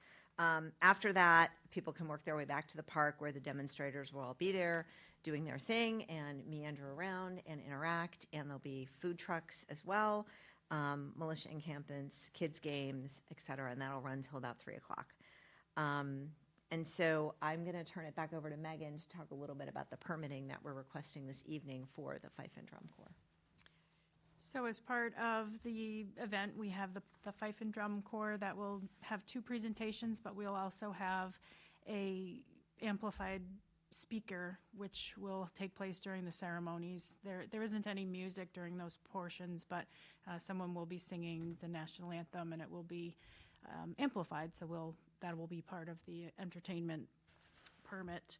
We have secured sign banners, sign permits, tent permits, and banner permits from the building department. And we were successful in getting Old Kings Highway to approve the pole banners for 5 locations along 6A. So that is something that is also requires your approval here. You'll see a picture of the banner in one of the upcoming slides, as well as the location of those pole banners. The use of town property was applied for, and all of the departments spent time looking through it and gave comments. And as you can imagine, traffic was the number one comment from the group, and we've worked with Chief Lennon and Drew O'Malley to develop a traffic plan that requires no parking on site, and we will have shuttles from the intermediate school on Station Avenue. The site, as you know, doesn't have really any parking aside from a few spaces near the playground that will be used up by demonstrators and food trucks, porta potties, logistical things, and some emergency vehicle parking. So even the demonstrators and the volunteers will be parked off-site. We do have a wheelchair accessible bus that will be available as well. So even if you have mobility issues, we have covered you with a accessible shuttle that will run continuously throughout the day, starting as early as 7:30 in the morning for the volunteers. And so the next slide is consider volunteering.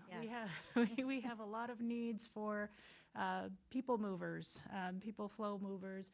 We will have police details on site at the locations where cars and traffic will be, where people will be interacting with traffic. But this is a big event, a long event, so we do have a QR code and a link at our website to directly sign up for a slot for volunteering. So we're here also with a plea for volunteers, and I'll let Susan speak a little bit more on this. Yeah, for those listening on Zoom, if you're interested in volunteering, please check out, you can just go to the homepage of the town website, and there's a link in the boxes for the quick links to get to this site, where you'll see more information on the types of volunteers we're looking for. And there's short shifts. We have a sign-up system that's sort of like Sign Up Genius, where people can sign up for specific and register. And we are going to provide all volunteers with a branded T-shirt, so some incentive to volunteer, which would be great. The next slide shows the picture of the pole banner signs that we designed. Nice. Yep. And they're on a sort of a tan, I don't know if you can see it really well, but like a tan colored, old-fashioned looking background that have, our logo was based on the top of the monument, as you guys can see. We worked with a great designer that the Yarmouth Chamber recommended to us to help us with that. And Megan mentioned, this is really what we're here to get approved tonight. When will those go up? We have been waiting for your approval. Okay. And then we will place the And then order. they will be put up as soon as they're made, and it should be before the end of next week at the latest. And how long will they be up for, do you know? We got permission from the Old Kings Highway to keep them up through the calendar year. And any further than that, they'll require additional approvals, and if the design changes, same thing, we'll have to go back and get additional approvals. So just a quick note on additional publicity, and a thank you to Lori Sullivan, who's been working with us. We have a press release that's going to be going out this week to a bunch of media outlets all across Massachusetts and Rhode Island, as well as on the Cape. We've got radio spots teed up that are going to go out to advertise the event. And we've been doing a lot of other advertising through the different folks who were involved in the committee in terms of reaching out to their organizations as well. We have an active Facebook page as well, and one of our volunteers from the Historic Society has been great about working with us and keeping posts alive and putting interesting information about the event, about the Patriots. So a lot of traction there as well. So we're hoping we're going to get a good crowd, and we have also reached out, we're still waiting to hear back, to some of the state senators and reps, to see, and even, the governor's office. So we'll see if we get any traction with anybody coming, but we won't know until we're obviously closer to the event. And on the right side is the monument that you'll see getting installed in early June. Like Susan said, the foundation is in, so you'll be able to see where it's going to be located, but we're very excited to have that installed the beginning of June. The banner locations are these yellow pins on the map. So this is Route 6A. And Gingerbread Lane is that road to, this points over here. Doesn't like to point onto the television. Oh, because that's a television and not a screen. Oh.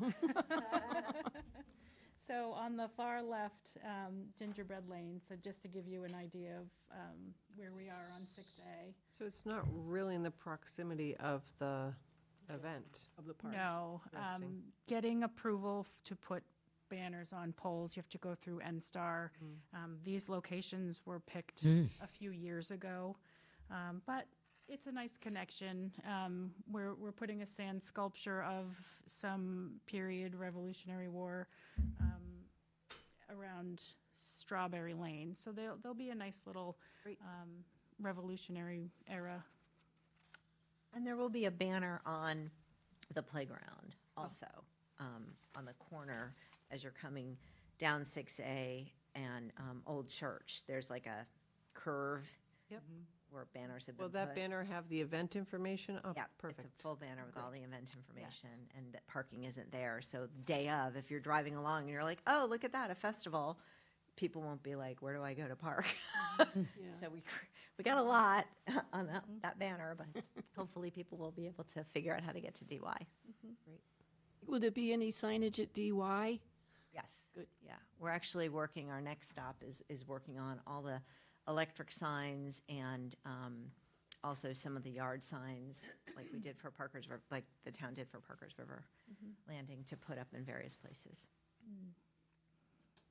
So our second to last slide is just recognizing all of the partners that have been involved in this. These are basically the different groups that have been involved in our committee. I want to thank Lisa Sherman in particular, our administrative assistant for the Historic Commission, for pulling this group together. And the event committee consists of members of the Historical Commission, Historical Society of Old Yarmouth, Daughters of the American Revolution, Sons of the American Revolution, Friends of the Ancient Cemetery.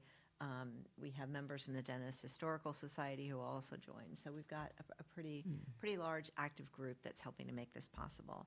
And of course, all the assistance of the town staff, the Department of Works, the Golf Department, Police Department, Communications and Community Development, as well as you guys and the administration support. So we thank you. We thank you. So thank you, and hopefully we'll see you all on June 20th, 10 a.m. at Thatcher Park. Excellent. Anybody from the board have any questions? We have a question. It starts at 10 and it goes to 3? Yes. All right. This is a tough question. Is there any bathroom? Yes. We have porta potties that we're securing. There will be several at Thatcher Park, and there will be 2 at the Ancient Cemetery. Excellent. And a washing station. And I Good point. good. We had Joe Glynn noted at the Resiliency Fair at Parker River Landing that he had an awful hard time getting across the lawn to get to where he wanted to be in order to witness the ceremony. And I just would raise that as could be a concern. Now, you got the accessibility bus, but if we have a lawn, it can be awful tricky for people with the push wheelers to get across the grass. Well, the event itself, the tenting is over the basketball court. Okay, and the there you go. drop-off is on the playground side where there's a large opening in the gate. So the distance to get from when you get off the bus to the basketball court area is not very far. That's great. Okay. And then people will have to make a choice about the Ancient Cemetery because that's a little Oh, trickier. yeah, and that you can't handle that. And then the other thing, I just wondered if you could also add a little transport using the senior center's bus from the senior center? We hadn't, Yeah, we we hadn't thought hadn't about that. considered that. Yeah. Why? For what? For the senior center people, it would be another place for people who are seniors. Staging area, yeah. Senior center I think people. that logistically would make things much more difficult for them to have multiple. Yeah, we could. Perhaps. I don't know. There should be plenty of parking at the intermediate school, and continuous buses through there, but it would be interesting to have the senior center bus that's accessible just be put into the mix, so we have Right. we can give them a call. Yeah. Those were my thoughts, and then the only other thing to say is I'm so excited. So are we. Well, I'm delighted that you're doing this. I love the idea of the banners kind of making it a celebration through the whole year. I was impressed with how well things worked at the park logistically with shuttles on Saturday. And so it's, as I think about the transportation, the only thing that I would add would be possibly a bike rack or two. And that's partly inspired by the Parker's River area where they had this wonderful bike rack. And did you see it in the shape of a fish? I had never seen that before. And that I just thought, oh, that is the perfect bike rack for the Cape. But I think a number of people might decide to go by bike if they knew that was accommodated. Absolutely. We'll make sure there's a bike rack there. I believe there is already, but if there isn't, we'll find. And best wishes. Thank you. Also very excited. I'm a history buff, and this is just, and I know Mark probably is going to have some comments on that. Robustly.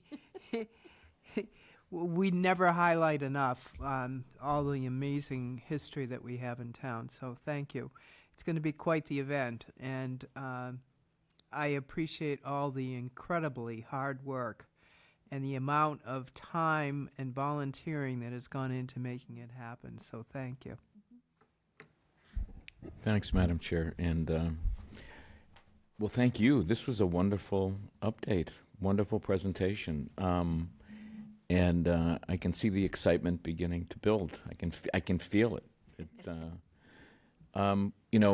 we as a board have talked for quite a while about what we can do as a community to boost heritage tourism in the town of Yarmouth, that we're all very proud of the incredible history that we have, and oftentimes we're amazed as we discover things that we've never really understood. And I think what you're doing is you're bringing to life an important chapter in our history, one that I think just deepens the pride and deepens the enthusiasm and the excitement about living here in this community. It's part of what makes it very, very special. And I think for those that might not understand what heritage tourism is, or what we've talked about, historic Yarmouth is sort of the slogan that we've been using in our goal-setting meetings. I think this is a good indication of what we can do when we put our minds together to celebrate, to interpret, and draw attention to our history. So I think you've done a wonderful job in pulling this all together. And my hope is that this is something that we can build on, and that we can do similar events like this in the coming months, the coming years, because there's just so much richness and so much to celebrate here in our community. My only question is, do you just need us as a board to approve the one special entertainment license, or are there a series of votes? Or is it just the one license will give you essentially what you need in all of this? Application for use of town property, application for a special entertainment license, and a fee waiver. And the pole banners. And the pole banners. Okay, so See that on here. I move that we approve the request for all of those items just cited by the chair. Second. Any discussion on that? All those in favor? Aye. Any opposed? Well, I didn't get to make my comments, but no, I will. I just want to say thank you so much. Megan, I think you just came off of a weekend that was wonderful, and now you're involved with another event that's going to be just wonderful for our community, and there was just so many people that were just thrilled to be out and commune, and I don't know if it was the weather last weekend, but it was just something new, and this is going to be the same type of thing, so just very grateful for it. I know that a lot of towns are doing things around that. I'm wondering how our date and time kind of line up with some of the other towns, because there were some people from Harwich that were telling me that, you know, Chronicles go in there for their event and things like, so I know this is going to be big for everybody who's celebrating it, and I'm just wondering if you've done any analysis of the other. There is a really great article in the Mid-Cape magazine that outlines 250 activities that are going on Cape Cod. We have, I believe, the first major one. Harwich is in November. And Dennis is doing one May 16th, I believe. May 16th, Yeah. okay. So there are some concurrent events that are happening that day, which we're going to be getting that info up on the website. So Braes Farm is doing their sheep shearing festival that day. Perfect. People can do both. Yeah. So we're going to try to cross-pollinate, cross-market those so that people know there's several things happening in the area. The Bangs Hallett House will be reopened for the Historical Society, and they're going to be offering tours that day. And there's a few other things happening. So we're just pulling all that together. There's the museum exhibit at the Cape Cod Center for the Arts that's happening. There's a Revolutionary War exhibit there. So lots of things happening, and we're going to try to highlight where we can. We're also on a whole bunch of event calendars. We're on the Revolutionary 250 website. Excellent. That is, you know, that everybody's going to. So there's a lot of different places that we're showing up. And this date in particular is unique to Yarmouth. The June 20th is the actual date of our Declaration of Independence. Just so happened to fall on a Saturday. It's wonderful, and I'm just absolutely amazed that you were able to get those banners, because when we were talking about traffic issues a couple of years ago and how we can mitigate some traffic in the villages and let people know when we were coming in to, you know, slow down, and we talked about utilizing the banners as like a place, and at that time we were told we couldn't do that. So I'm wonderful. I think it's wonderful that I love the ones that were out here. Unfortunately, I'm not sure what's happening to our banner situation overall, but that's a story for another day. I would love to see the little signs around town letting people know. Hopefully our communications team will get the information out to people, and that it's well attended and everybody Megan's has a been great time. incredible. I She need is to give incredible. A shout out to her too. You're all incredible. Yes. Will you have a flyer, do have a poster type flyer that for stores and stuff? Yep. Good, because I'll bring them off Cape.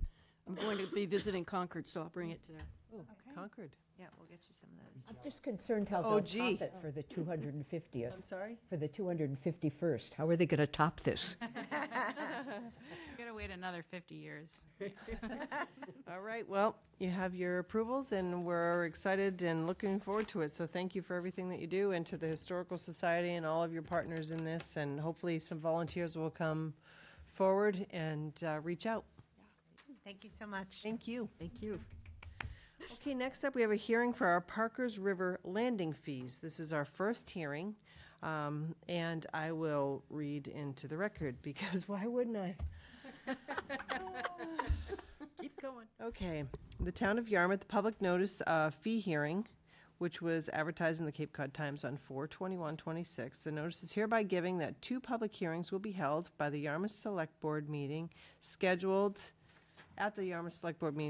for Tuesday, May 5th, 2026, and Tuesday, May 12th, 2026, concerning a new fee schedule for the following departments: administration of community development. The select board meeting will begin at 6 p.m. in the hearing room at Yarmouth Town Hall, 1146 Route 28, South Yarmouth, Mass. 02664. Written comments will be accepted by the select board via email, selectboard@yarmouth.ma.us until 4:30 p.m. Friday, May 1st, 2026. Verbal comments will be accepted at the public hearing. Persons interested in these changes are encouraged to attend.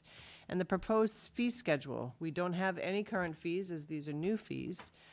So the first fee is an application for use of town-owned property. This is specific to the Parkers River Landing. Nonprofits, it would be a $50 fee, and for-profit, it would be proposed to be a $100 fee.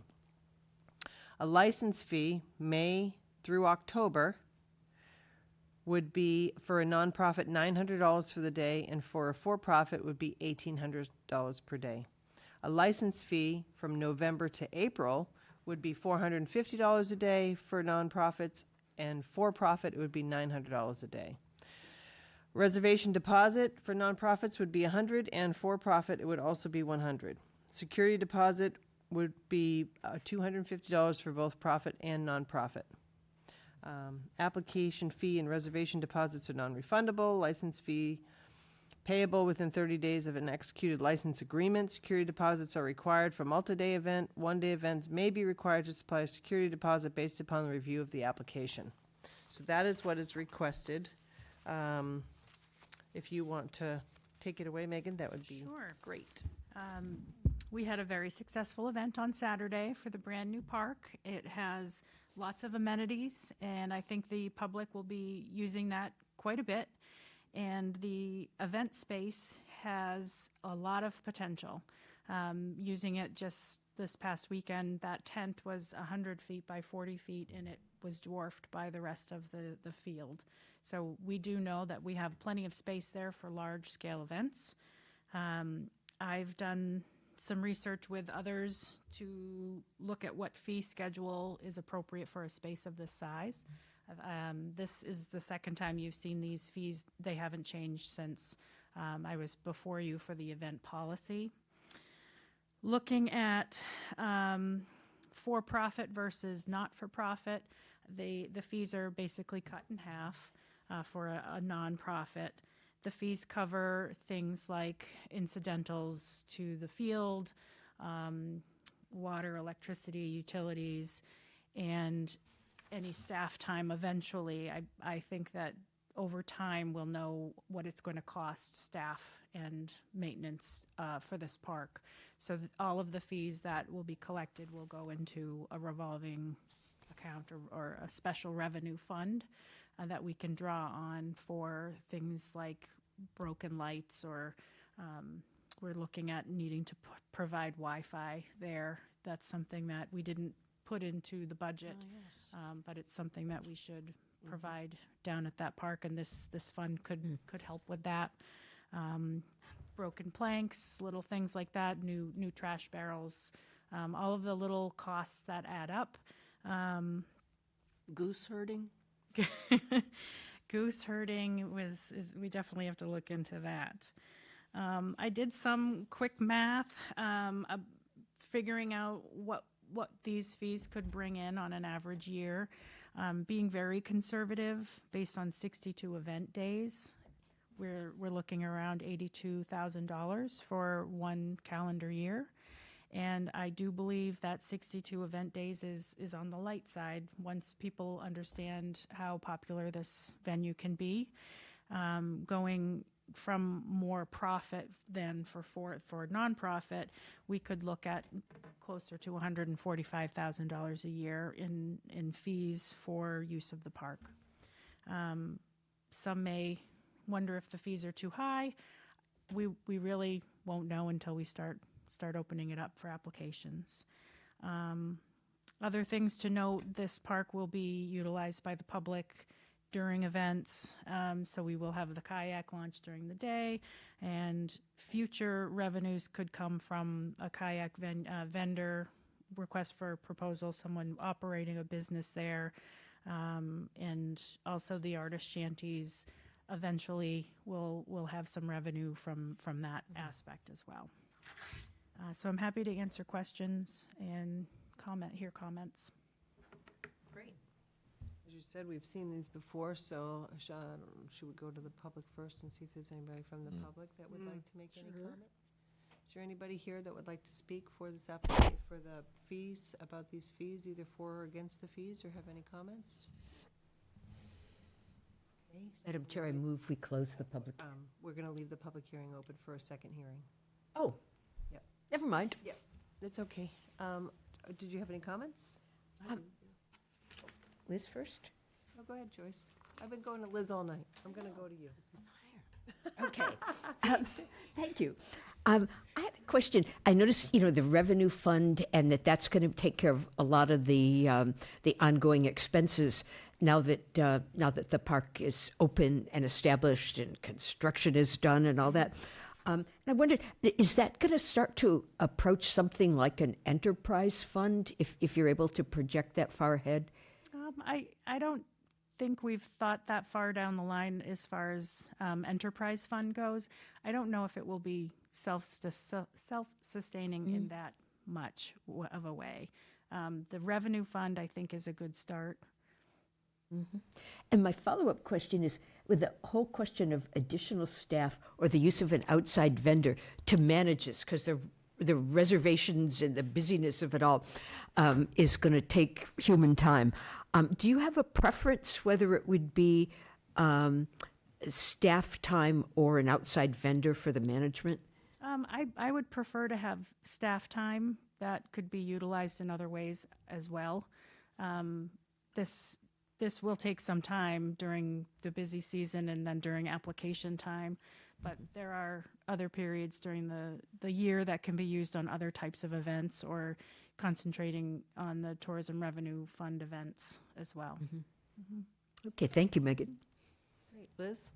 I would think about the reservation deposits, perhaps just for the profit organizations, the for-profit organizations, to be higher, because I'm afraid of the bookings and then the disappearing on you. And now you've turned some other people away. So I think there might need to be a look at that. It's awful low for a reservation deposit for a for-profit.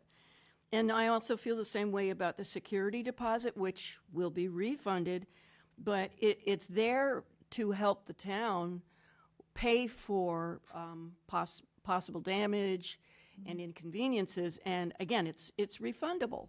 So I would encourage the town to raise those as well. And also, of course, if they're going to be held, there's a minute amount of interest that will show up on the balance sheet. So those are my comments. I think that those should be re-examined to be heftier. Dorcas? Piggybacking basically on what Liz was saying, because, by being able to go to the event on Saturday, which was spectacular, you guys did an amazing, absolutely amazing job, I'm saying to all of you, even natural resources in the back of the room. Well, he brought the raccoon with him. Yeah. Oh, yes. It's kind It of didn't move, though. There was something famous. wrong with it. But staring at me, it was so weird. But what it did was it opened my eyes more to what the possibilities are with that event space. And so to look now at what we have for potential fees seems like dirt cheap. Bingo. And first question to you is, you said you kind of reviewed with other organizations. Could you kind of elaborate a little bit on that for me, please? Sure. Other towns on the Cape and just over the bridge were reviewed for event spaces, and there aren't many of this size on the Cape, so it's very hard to compare. But there's an event, I believe it's in Martha's Vineyard, that is outside, that has a lot of space, and their fees are in the $4,000 a day range. But then again, you're on the vineyard; everything's more expensive to even get there. But there were parks such as the park in Asselton Park, I think it's called, in Barnstable, that are less expensive than this.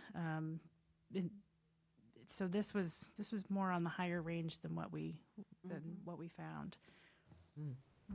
And you mentioned it was a starter, and well, we would have to reset it, though, wouldn't we? Okay. Yeah, Madam Chair, I think, are you finished? No, go ahead. Yeah, no, I think we recognized from the very beginning that this is going to be a work in progress, and that Megan's going to give it her best shot at the start, and then we just take a look and reassess as time goes on. We may find that these are just right, that fits, or we may need to make adjustments. But I think you've done a great job in sort of pulling this together and giving us a good start. And I think the other thing to keep in mind is this is all Article 97 land. It can't. We have to be careful in terms of providing exclusive use. I mean, there are things that we could probably do if we'd like to get more money, but it has to be open to all. It has to be available and accessible to the public. So I think you've done a good job in putting this together. I'm sure, and we'll want to revisit it next year and the year after, and I'm sure you'll learn a lot in terms of what can and can't be done. So I want to commend you for all your hard work in putting this together. And I know we've got, one more hearing, and we may have, other thoughts or other comments, but I think you've done a good job in getting us going. Thank you. I concur. I think it's going to be a work in progress. I think, to the security deposit, we require insurance, right? So somebody will have to give us their insurance in case there's a major situation there. But I'm excited not only just to see this, but you mentioned some of the artist shanties and a possible kayak vendor. I think those are the things, they're additional amenities. They're not going to overpower the space, but they're going to add to it. When you talk about Astleton Park, they have a lot of concerts there, but people walk to the artisan shanties downtown in Hyannis, and they get something to eat. Jerry, Mr. Manning was here before, and I think that's going to be a great thing. But again, I agree that it's a starting place. I mean, we're not only going to be looking at these fees in a year, we're going to be looking at our policies again in a year. We're going to be revisiting it, and if there's anything that pops up, we advertise and we hold another hearing. Sure. And we can change it. So I'm surprised we haven't had any comments on this at all as a new fee at all. So, but we'll see what happens between now and next week. If anybody has any comments on these at all, or has any questions, please reach out to us between now and next week, and we'll take The public is still blissed out.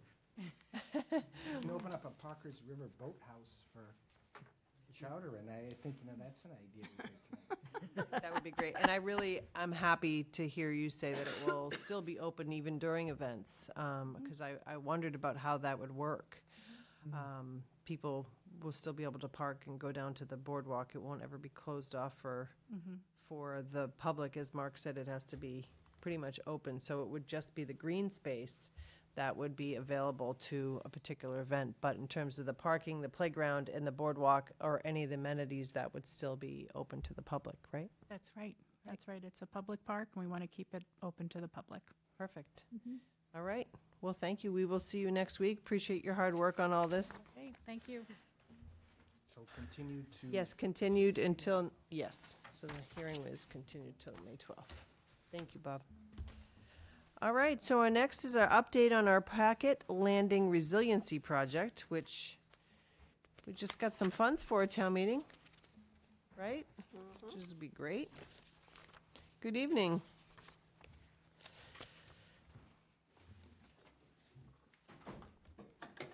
No raccoon? Oh, no, I left Brian at the office. Oh, it's Brian. Oh, now I know. Brian. Love that you. Share a name with our animal control officer. Oh. Snap. Brittany, way to go at the park opening. Yeah, Brittany, you were great. Resiliency star. Thank you, Amy. Thank you. Hi, Amy. Thank you, Amy. So, good evening. I'm Dave Condon, Director of Natural Resources for the town. Here with an update on our Packet Landing project with Cole Bateman from Ty and Bond and Brittany Hofnagel from Woods Hole Group. I think Bob give a great shout out to Brittany. I know she was pivotal on the whole park opening too, so I think that she also should be recognized for that.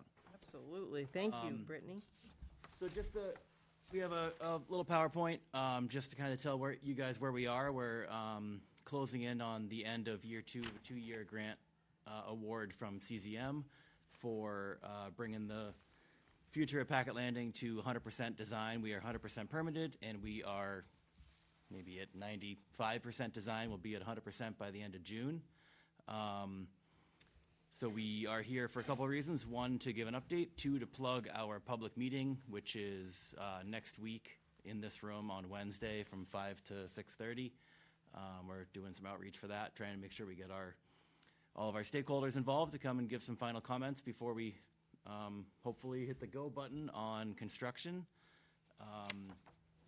With these guys, put a ton of work into the Eco One Stop grant application. We just applied for $2.8 million for that, in addition to the $504,000 we just got at town meeting that was CPC funds. would be approximately a $3.3 million construction project. And we are hoping, if we get that award, that we'll be shovels in the ground as early as this winter, and if not this winter, maybe next winter. We're ready to roll, and I'll turn it over to Brittany to run through the beginning of the slideshow. All right, good evening. Just want to echo everyone's comments about this weekend. It was really great and really great to see you all there, and thanks for the support. I know on the call with Megan and Amanda every 2 weeks to coordinate and plan the Resiliency Fair, and I can just attest to Megan and Amanda's work to have that event be so successful. So we are here to talk about another opportunity for community buy-in for resiliency, and the important opportunity that Yarmouth has to continue supporting this type of work. So we want to just give a quick update for the Packet Landing Marina. As you know, it's a town-owned parcel that's really important for commercial fishing, and chartering of boats is important for recreational boating, and then is also a hub for emergency response. So DNR and fire also store their boats there, and is a source for emergency marine-based response.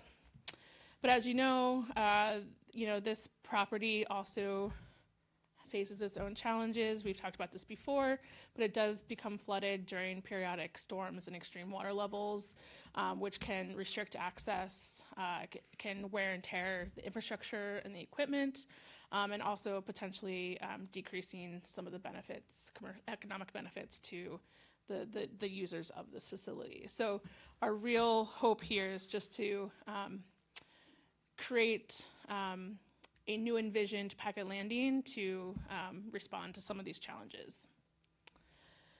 So in the past, setting the stage, just a quick recap of where we come from. So this came out of 2019 Infrastructure Vulnerability Assessment and Repair Assessment through the Community Resilience Building Workshop, which then led to the townwide Climate Vulnerability Assessment and Adaptation Plan, where Packet Landing Marina was identified as the top vulnerable location throughout the town. We did learn from that process that a lot of the town buildings were pretty safe and out of the flood zone or the worst impacts, but that Packet Landing was a critical site, but also very vulnerable. And then leading into that 23-24 timeframe, where we went through an alternatives analysis to figure out what are the types of options we have at this site. And we went through a huge community engagement process where we got buy-in from you all, got buy-in from the community, and ultimately the town selected the alternative 2, which is elevate the parking lot. So where we are now, we did submit 2 years ago a CZM grant to go through permitting and design. So at the end of 2025, or throughout 2025, we did continued field investigations. We had design plans up to 60%, and we submitted applications for the 4 permits up there on the board. So the Conservation Commission, Mass DOP Chapter 91, Army Corps, and then also the Zoning Board of Appeals. And instead of talking to you all at the end of last year, we submitted a 4-page executive summary that kind of outlined the process of that 2-year grant and next steps. And so here we are now at the end of 2026. We did start the year with a permit application follow-up where we responded to all of the comments. And then by September 30th, we received all the necessary permits before the government shut down. So we are here now. We are gearing up to end this grant at the end of June 30th, where we'll have final design plans at 100%. And with this, the deliverable will be the stamped engineering plans, the technical specifications, and the final opinion of construction costs. And then I'm going to hand it over to Cole, and he'll talk about the the updates to the waterfront design, electrical and lighting considerations, and the stormwater improvements. Thank you, Brittany. Hi, Cole Bateman, I'm a professional engineer with Time Bond, also project manager for the engineering efforts on this project.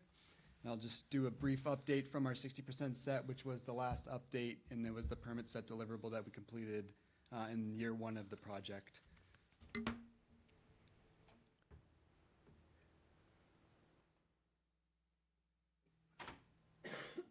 The updates that I'm bringing today are these 4 points. So the main ones are utility coordination.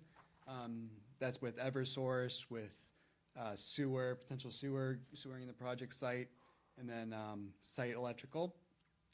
Landscaping, bringing some preliminary designs up to construction level specs, also working with the Conservation Commission. Some lighting, just really finalizing some of the details, and then the waterfront structures, which is the heavy-duty civil structural component of the project. I'll start with a little bit more breakdown of the utility coordination.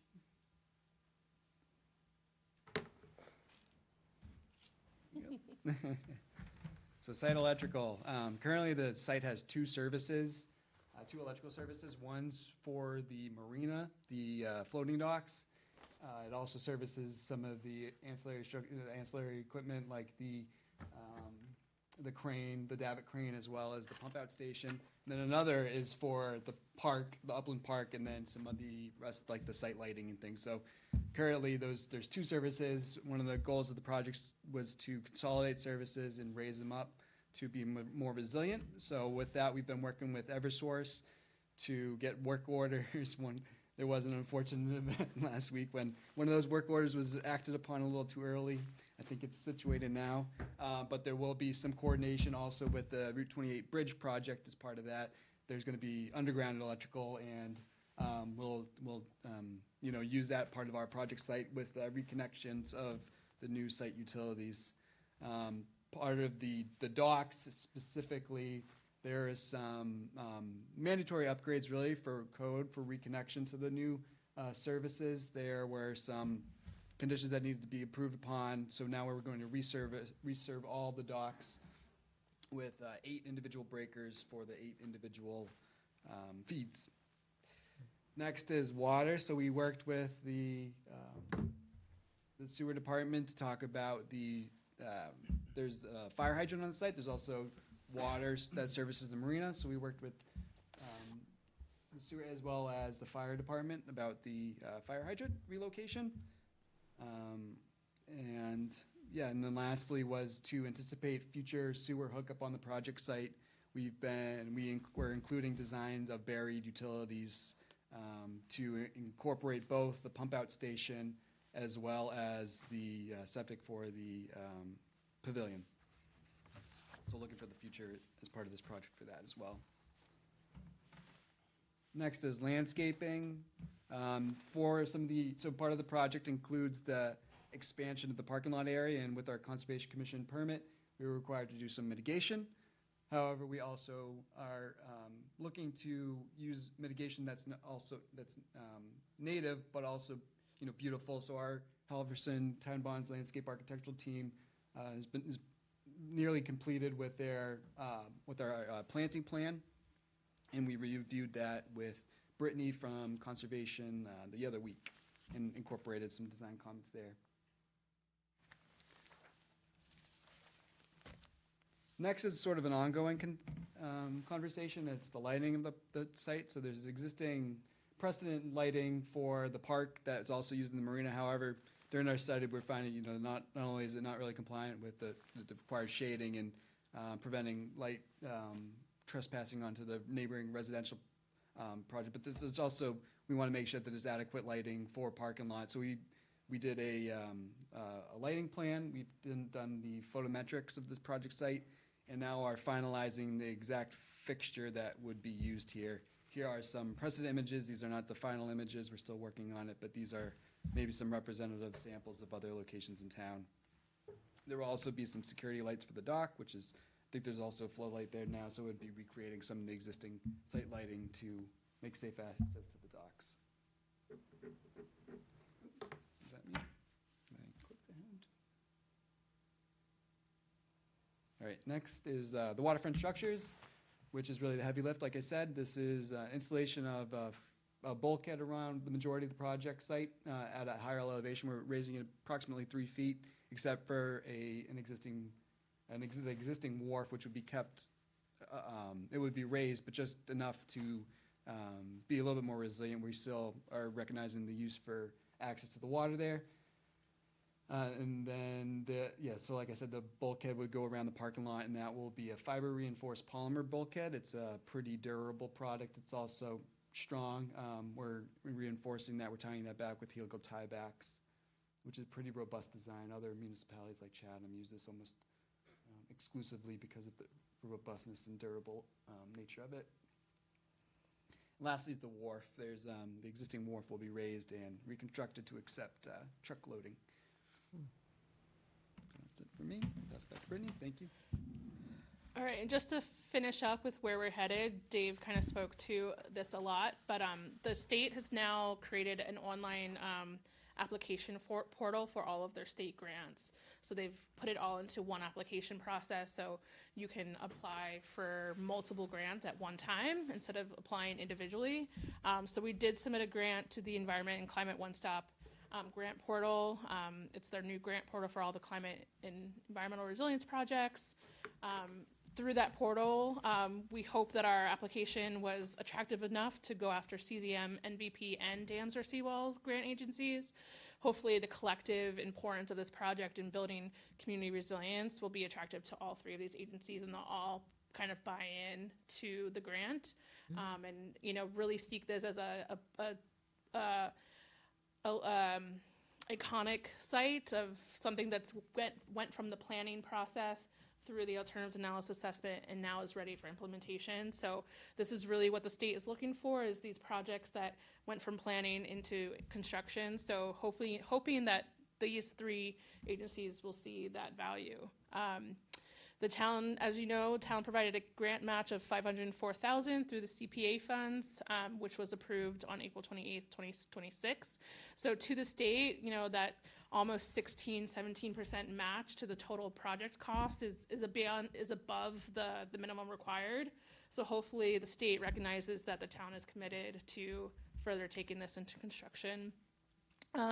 And with this next proposed project, we're also proposing some other continuing community partnerships and outreach.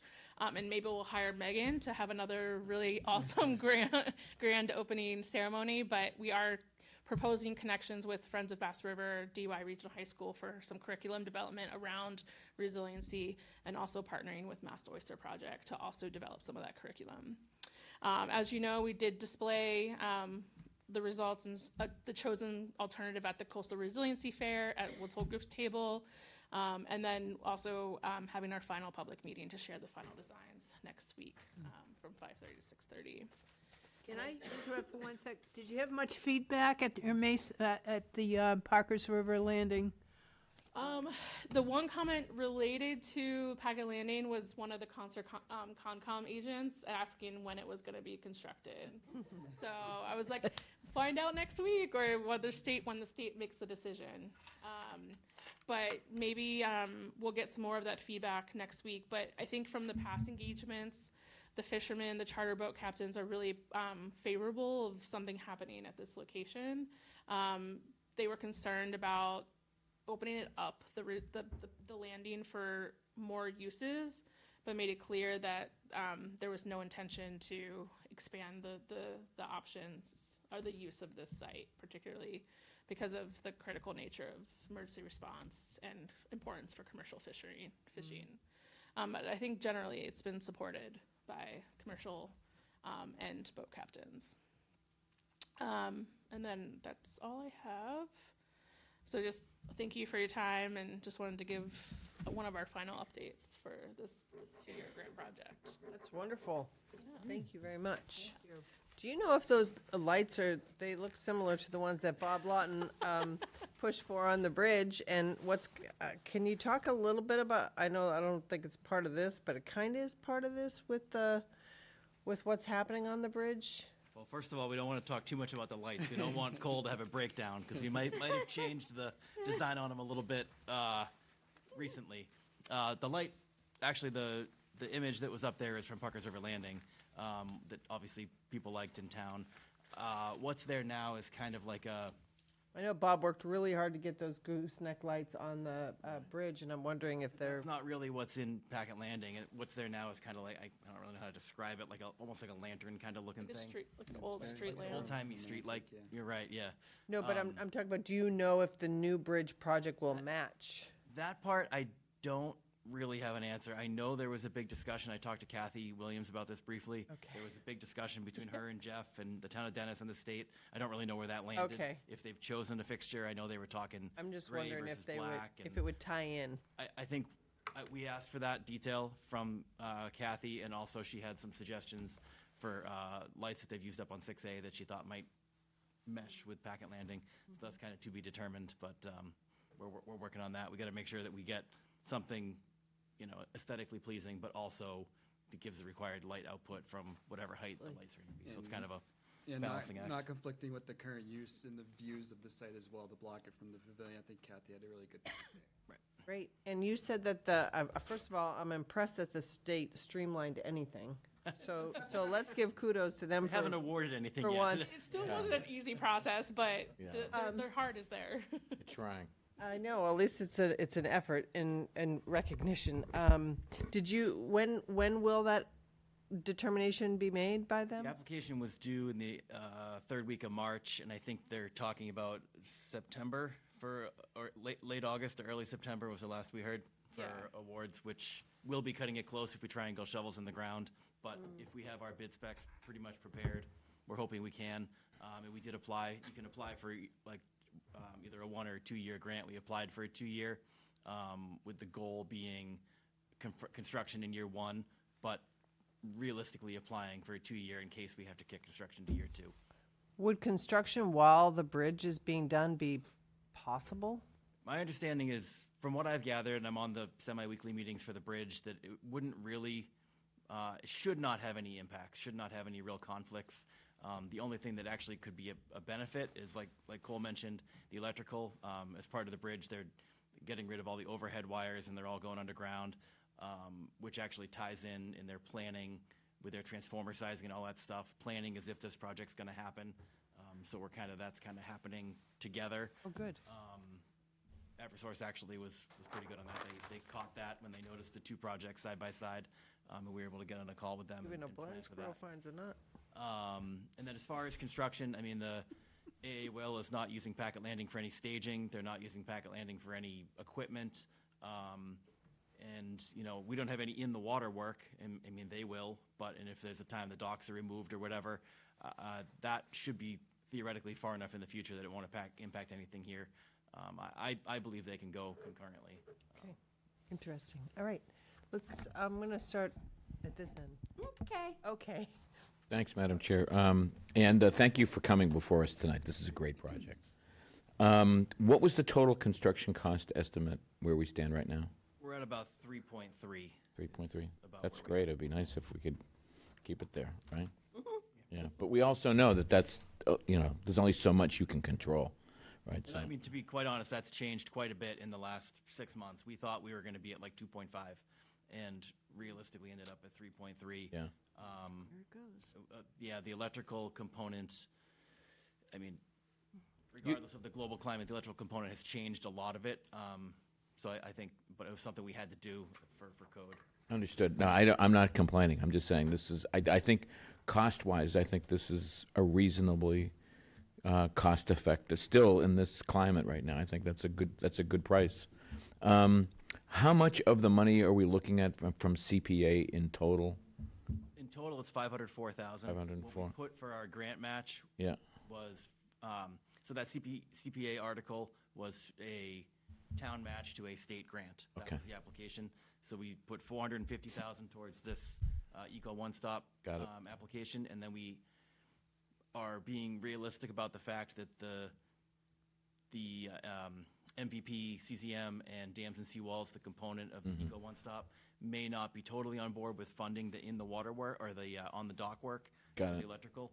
So Right. we saved a small piece of that to potentially be a match to Seaport Economic Council, which is a grant we're working on now.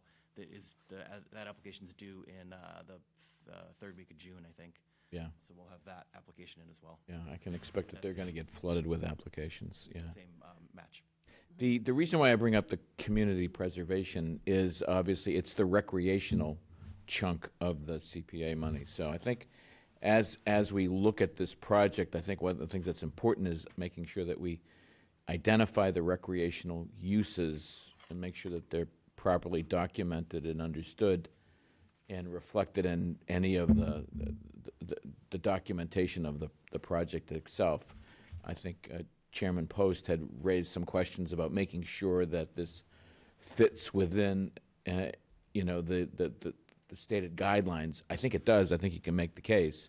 But I think one of the things that would be helpful in terms of addressing that, if an issue does come up, is making sure that we can document how the site is used from a recreational point of view. I mean, you've got the gazebo, you've got the park area up there. This is a parking area for that. I mean, I think you can put that together, but it might be helpful just to have that reflected in some of the final documentation on the project, so that if asked, it's easy to identify. Because I have no idea how often these programs are audited or looked at, but that would be one of the questions that would come up. How does this fit within a recreational use of Community Preservation Act funds? You mentioned going to bid or going out constructing sometime in the winter? Correct. Okay, so that would be this coming winter, you hope? Best case scenario. No, I understand. It all depends on all the funding coming in and everything else, but that would be the ideal.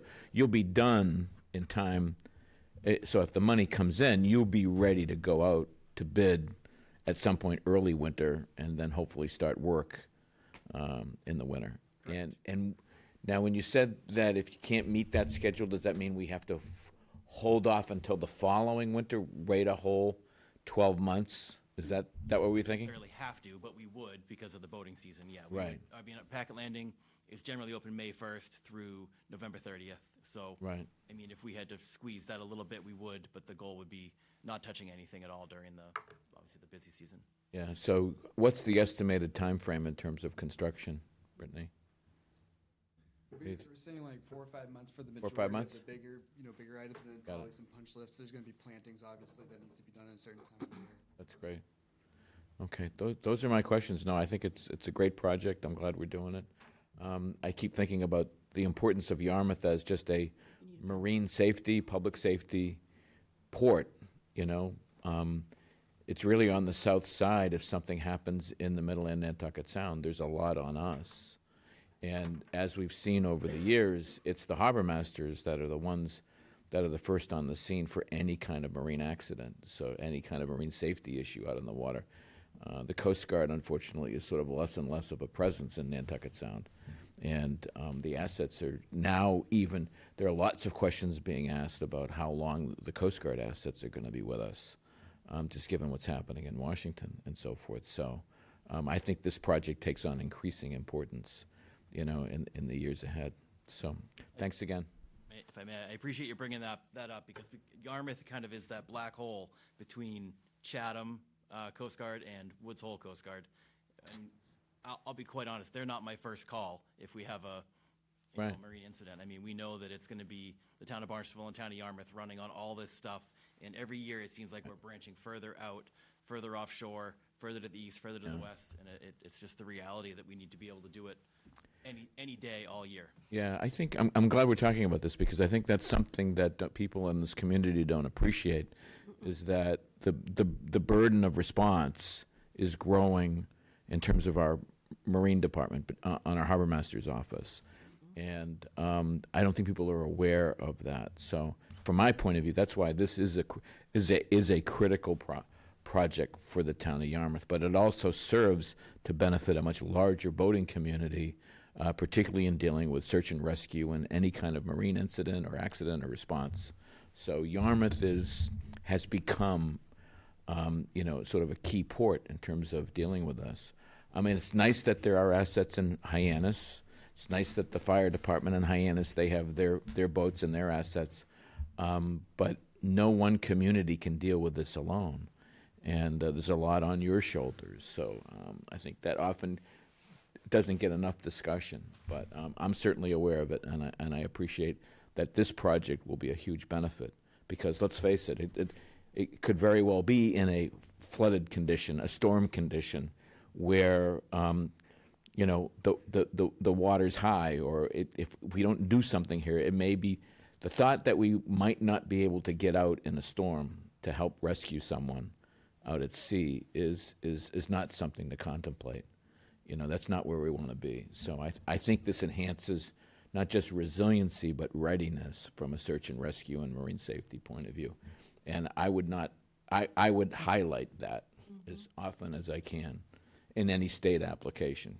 Yep, and that theme has been what carried this project from the beginning, from the alternatives assessment into where we are now, is that theme of that it's serving recreational, but also critical for emergency response. And so, and I think that is what's made this application throughout these previous phases unique for Yarmouth, because there's other public marinas that don't serve emergency response, and those projects have not been funded because it's a more hardened infrastructure type project, because the state will likely prioritizes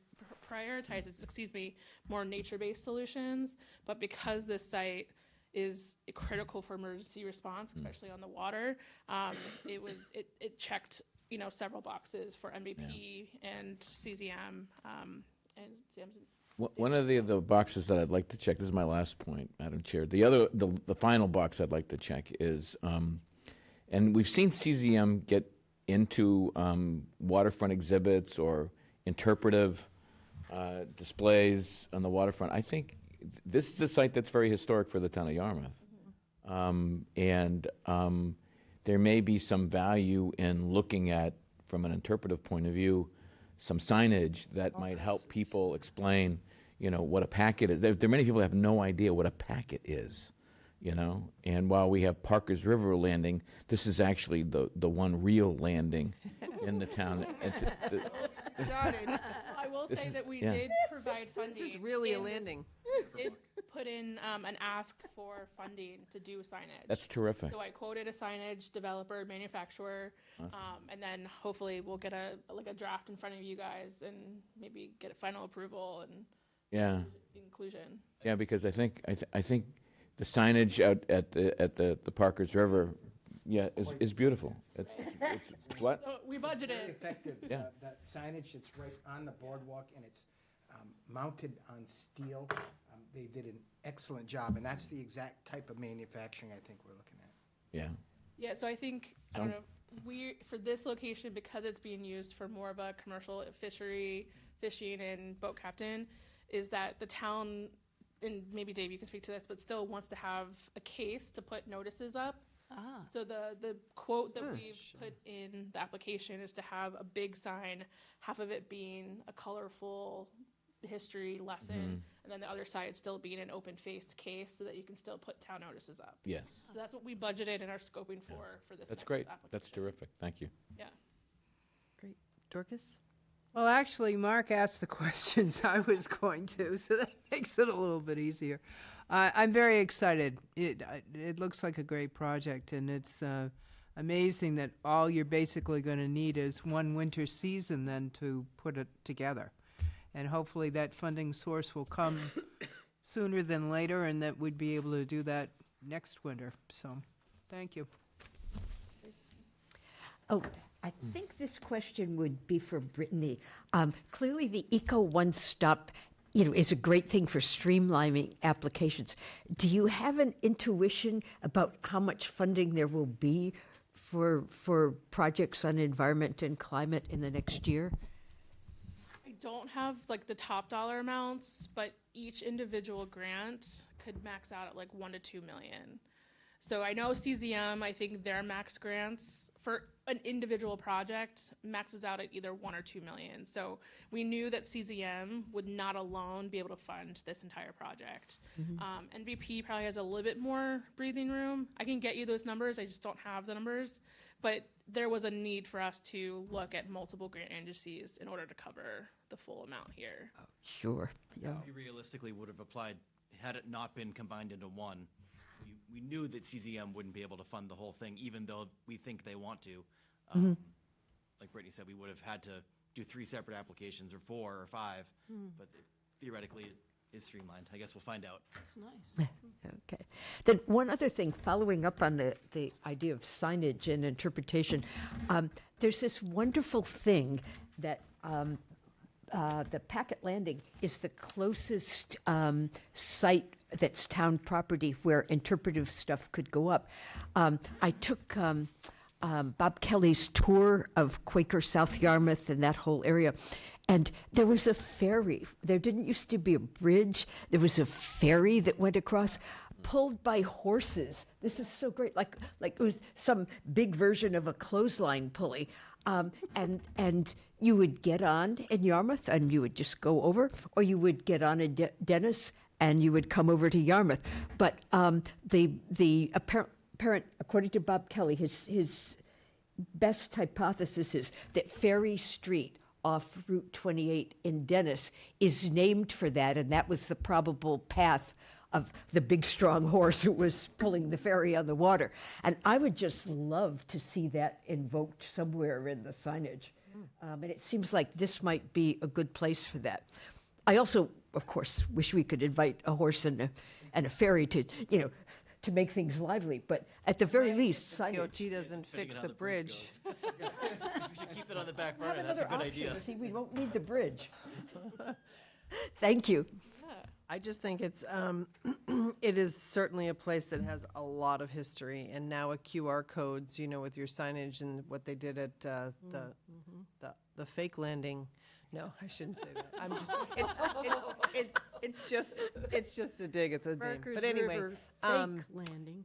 you could put a QR code that would link people to so much information about it, which is, something that Mark has been talking about with our history and just making sure that people understand what, that whole site and what it has been. And is there any of money from DMF in this or available for spaces like this? I mean, there may be. I mean, there's the boating infrastructure grants. I mean, we could look at that potentially for the electrical upgrades. Typically, that's more for like a dinghy dock or that kind of thing, which we aren't really changing. But we can look more into that for sure. Yeah, they generally don't, Madam Chair, they generally don't have much money for this kind of stuff. So we're putting our docks, we're going to put those docks right back up to the same, they're not going to be upgraded. The docks will not be upgraded. Okay. The gangways will, and Okay. obviously the physical structure attached to the Right. gangway, but the docks themselves will not be. Well, I'm excited to see you move forward. I'm hopeful that, I just have some questions. too. okay. I'm hopeful that. We miss Liz. Yeah. She knows. She's I'm hopeful that we're Feeling successful me in the out. grants because, without that, we're really going to be in, to have such a shovel-ready job and not have the funding will be a sure miss on that particular site. And any site, you get to that point and, the fact that you guys have brought it all the way to this point is key. And the fact that you can have, cost analysis before we go forward, and it's going to be sad if we're not able to accomplish it, and we'll be searching for other opportunities. Liz. Thank you. So the berths, the 8 berths are not permanent. Obviously, 2 of them are for the emergency vehicles, the emergency boats. But so, how is that coordinated? I'm just curious as how I'm sorry. So there are approximately 30 slips at Packet Landing. 30 slips. Okay, so the 30. The reference to 8 was the 8. There are 8 shore power pedestals. Gotcha. So like each. So 30. slip is So pedestal. There's one. there's pedestal nothing per- permanent though. Nobody gets a permanent berth at Packet Landing. So we have like a 20-year, 20-year wait list, and Yeah. when you're issued, Wow. when you wait on the wait list, and we issue you a slip permit, it's an annual permit that you renew every year until you don't renew it, and then we go to the next person on the wait list. Gotcha. So that's the fishermen and so on that are Correct. So there's, without counting, I think there's approximately a third of the marina is commercial, 2/3 is recreational. Gotcha. Same process for both sides. 2 separate wait lists, but same process. Yeah. And where's the oyster project located? So we actually partnered with them 2 years ago. This will be our 3rd year. We purchased an additional upweller. We have one upweller that we've had there for years on the floating dock growing quahogs. Aha. And then we purchased an additional one in a partnership with Mass Oyster Project, where they purchased the oyster seed, and that's up in the parking lot. Oh, okay.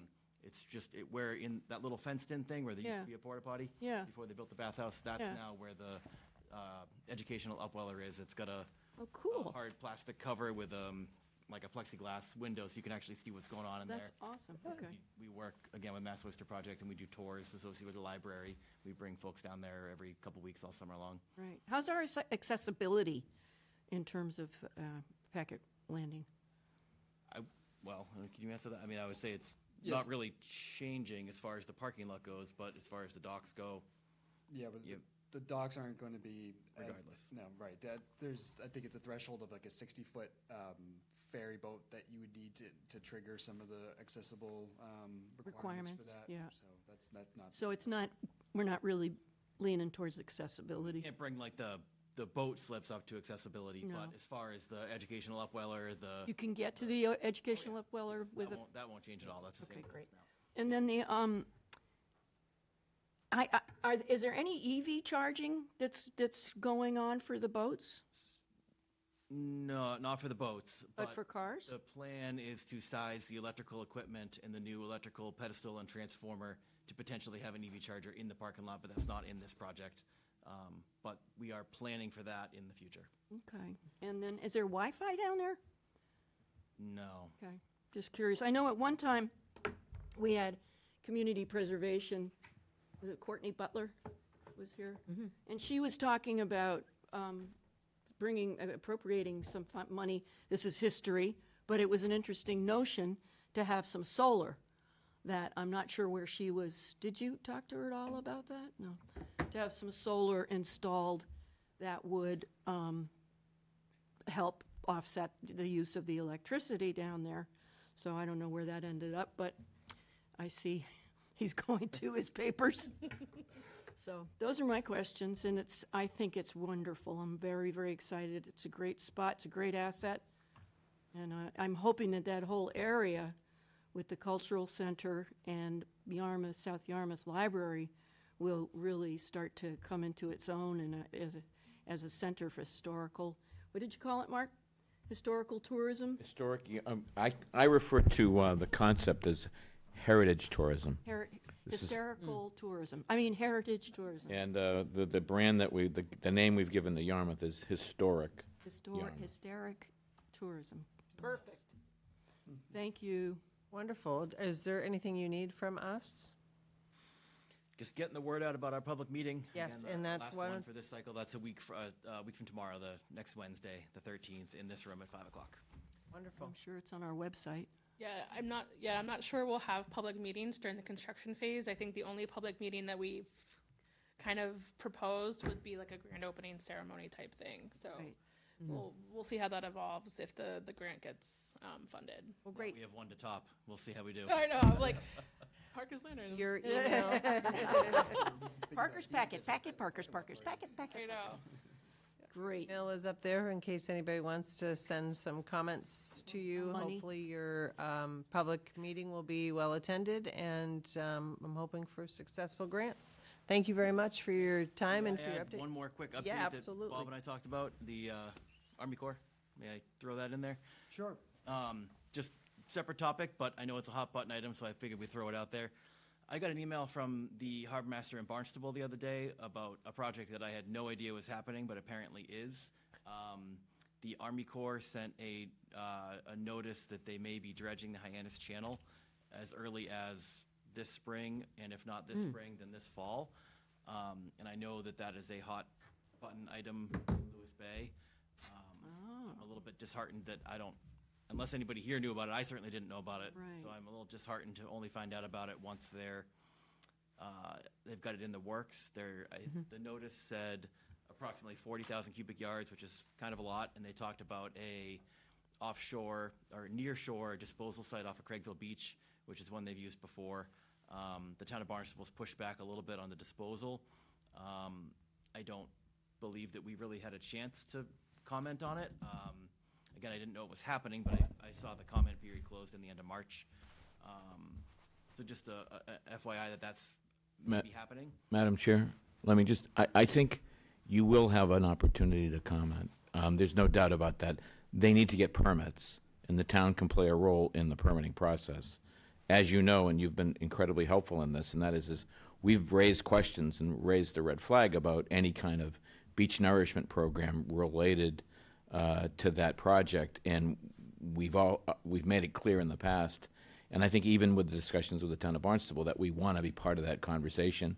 We want to be included, because the past beach nourishment projects haven't been what I would say the best designed and have created problems. And so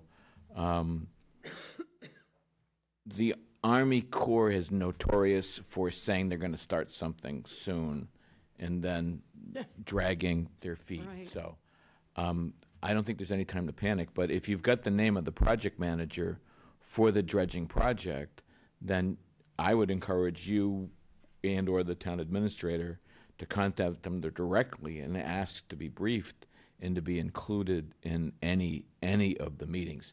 The last thing the Corps of Engineers wants is to have a project delayed in any way because of a permitting snafu or any kind of lack of consultation. And there's no question the dredging does affect the town of Yarmouth.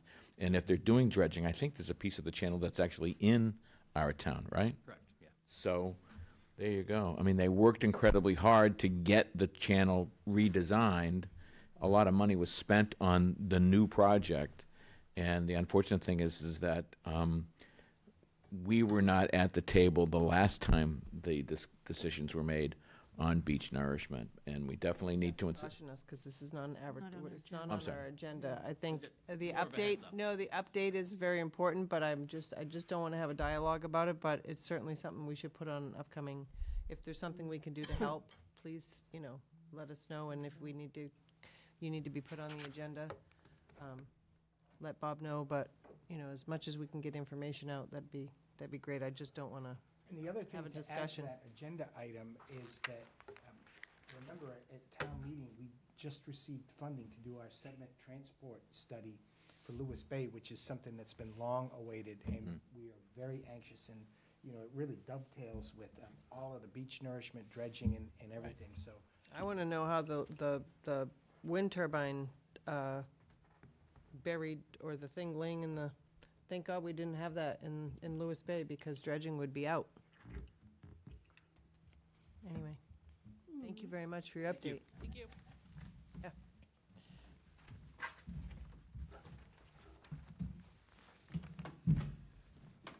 All right, annual town meeting review. I asked, I know this was not on our agenda before, but there were a lot of, we typically do have a after-action review, so to speak, for town meeting. One of the things that, for me personally, that I've been looking for, and I think will be very helpful, Jim brought it up tonight, is the electronic voting. It's something that we looked at many, many years ago.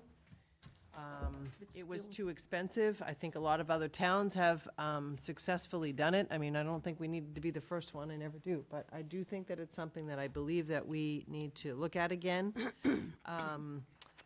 I frankly don't think that room was big enough, and I think that was a great problem to have. I have to say that I had a lot of people talk to me about their concern with the steep part of the back, and of course not being able to get out on the sides. I don't know if we have any other options really, but there are concerns about that space. There were a lot of people having to stand up. It would be nice if they asked everybody to stand up and move to the middle, or to fill in spaces like sometimes that they do at church. But there was a lot of people forced to stand up for a long time. So I don't know. I just think that these are all things after that we should discuss and get feedback, so that way, hopefully we can do a better job. And I felt there was kind of a problem with the number of people, and maybe this is something we could work with the moderator, the number of people that were standing up, Leaning on the wall, right. Makes it very difficult, because when, some people wanted to speak and they're against the wall and they're not really part of the meeting. Yeah. The meeting is the people that are in the seats. But, you know, the other thing is, if we're at that facility, you know, we do have, we had the capability this week to do the cafetorium as sort of an alternate location. But even that, you know, affords a lot of inconvenience for people that, you know, when you're out there in the cafeteria, if you're a voter and you want to speak, you have to come into the big room and speak there. And then Maybe our non-voters should go in that alternate room, because there was a lot of people that were saying that they were, you know, yelling out and voting. We were fortunate when we had Matikes, because they always put the orange thing up, and the non-voters stayed way back in the gymnasium, and they weren't participants. So, Yeah. I don't know, perhaps that's it. Perhaps we ask our younger citizens to go up in the thing, so that, you know, it's kind of, if you're walking down and you're unstable on your feet, it's hard holding on and Oh, it's scary. getting down there. So these are all things that I heard since the meeting, that, and maybe with the, you know, again, we have a new moderator. But I personally would love, and maybe it's something we talk about at our goals, is to reassess, even if it's sharing. That was the one thing that, that was the detriment to the board supporting it the last time, was the cost. So, you know. So sharing what? Sharing the clickers, the machines Oh. with other towns, or maybe asking. Renting. I mean, I don't know. There's gotta be other ways to. Go to the county. To look at it. Yeah, maybe the county buys them and we can rent them from them. I don't know. it is done in other communities. I mean, so it's not a foreign concept. What was the price tag? Do we remember? It was probably at least, 20 grand? oh no, it's more than that. More. Yeah, but that was, again, probably older technology. It Yeah, was at so it least might 5 have- or 6 years ago that Might we come down. had brought it. Yeah, and I don't know if other towns are willing to share it, but that's my perspective. I think that, you know, it goes on for a long time, and I think, as was said by Jim tonight, you know, people don't want to vote against things when people are staring at them and they have to stand up, and I just think that people should be able to vote the way that they want. I agree. And I think the timeliness of our meetings has been a consistent, you know, when we did Survey Monkeys years ago about how we were going to improve town meeting. I thought it was great, the attendance this last time, honestly, that we had a good Yeah, number. I mean, obviously, more would be awesome, but, you know, I've seen very few people make the decision for, Yeah. you know, 34. 23,000, so, The parents all went out like in a horde I know. after the Well, DUI That vote. happens at every meeting, unfortunately. I know, and we've done Saturdays. We did it, we tried it for 2 or 3 years, the business community wasn't happy about it. Parents weren't happy about don't- it either. Kids' games, right? Yeah. Yeah. It would be nice. sporting I've events. always wondered why you can't register with the town clerk and get some type of PIN number to log on and vote from home. I think every voice counts, but anyway, I know that that's probably too far That's a little. in the future, but it would be nice if people could vote remotely. I know when Dan Horgan was the moderator, he talked about wanting to do satellite places. You know, I don't know logistically how you bring those people in and recognize them, but, you know, doing it at multiple locations throughout town simultaneously, so that people who are maybe at Heatherwood and Kingsway, or at Thurwood, or places like that don't want to drive at night, can participate. But anyway, these are all just thoughts, and I wanted to hear what everybody has to say, if they have any feedback. My concern is the room, more than anything else. It really is, from the first time we ever were there, it's been problematic. I've heard complaints about the accessibility. I know you say, well, maybe the younger ones should go up, but everyone, no matter what their age group is, have some, you know, can potentially have accessibility issues, and that room was not designed, I think, for handling an older audience, shall we say. And not only that, I hear from people that they feel like they're being, that it's almost claustrophobic because they can't get out on the sides. Yeah. You know, So that makes it hard for them to get to the microphone. That probably Right. suppresses the middle. Oh, for Right. sure. Right, it does. Yeah. And And go ahead, Dorcas. that you almost would have to, I mean, I could see that we had folks this time around, some of our workers at town meeting, helping with trying to seat people. But I think we need to take it even one step further. And, you know, somebody mentioned church. You know, it's like going back to the usher system or how you have it in theaters and all the rest of it. You know, that I think we need to kind of force people into the center, because when you were but we did reach the point, I thought, looking out there, that we really didn't have Didn't have any many seats. places left where we could have sent somebody to Exactly. sit. Yeah. It really, you know, it doesn't have the capacity that we had at Mattakey. No. And there really isn't any place in town that has that kind of capacity. Nope. So exploring the idea of the satellite or even the cafeteria. Well, and I'm still going to, go ahead. No, You're not done. Sorry. no, that's okay. Go ahead. Well, Madam Chair, okay. I'm still championing, and I spoke to Steve Fosher who's the facilities manager, to find out how bad Mattakey's auditorium is. And this is, you know, way out of the box, but it's not an impossible rescue. It's because it's the other wing that would have to be just taken off and destroyed. So Mattakey's is still there.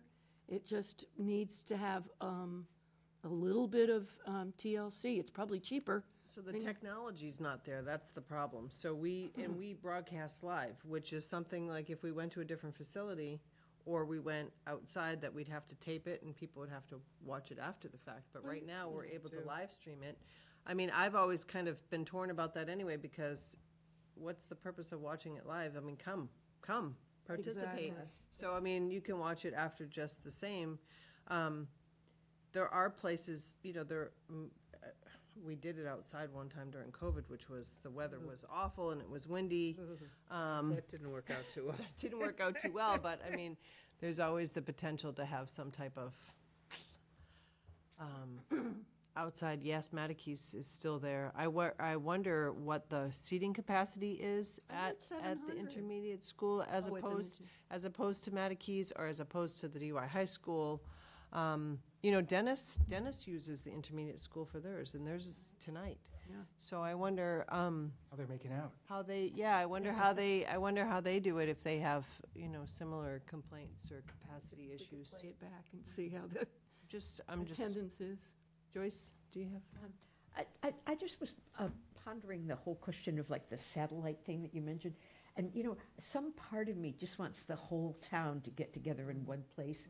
Because if you have Kingsway, those are the people who see each other all the time. And you have another one here, all these different neighborhoods. But we need to blend them, I think. Oh, I agree. And you know, you'd have to have somebody from the clerk's office checking them in and getting the voters and all that in all different locations as well. So there's that logistically, but I'm just saying things that I've heard people. What do we pay DY to use the auditorium? I don't think we do pay them. Oh, okay.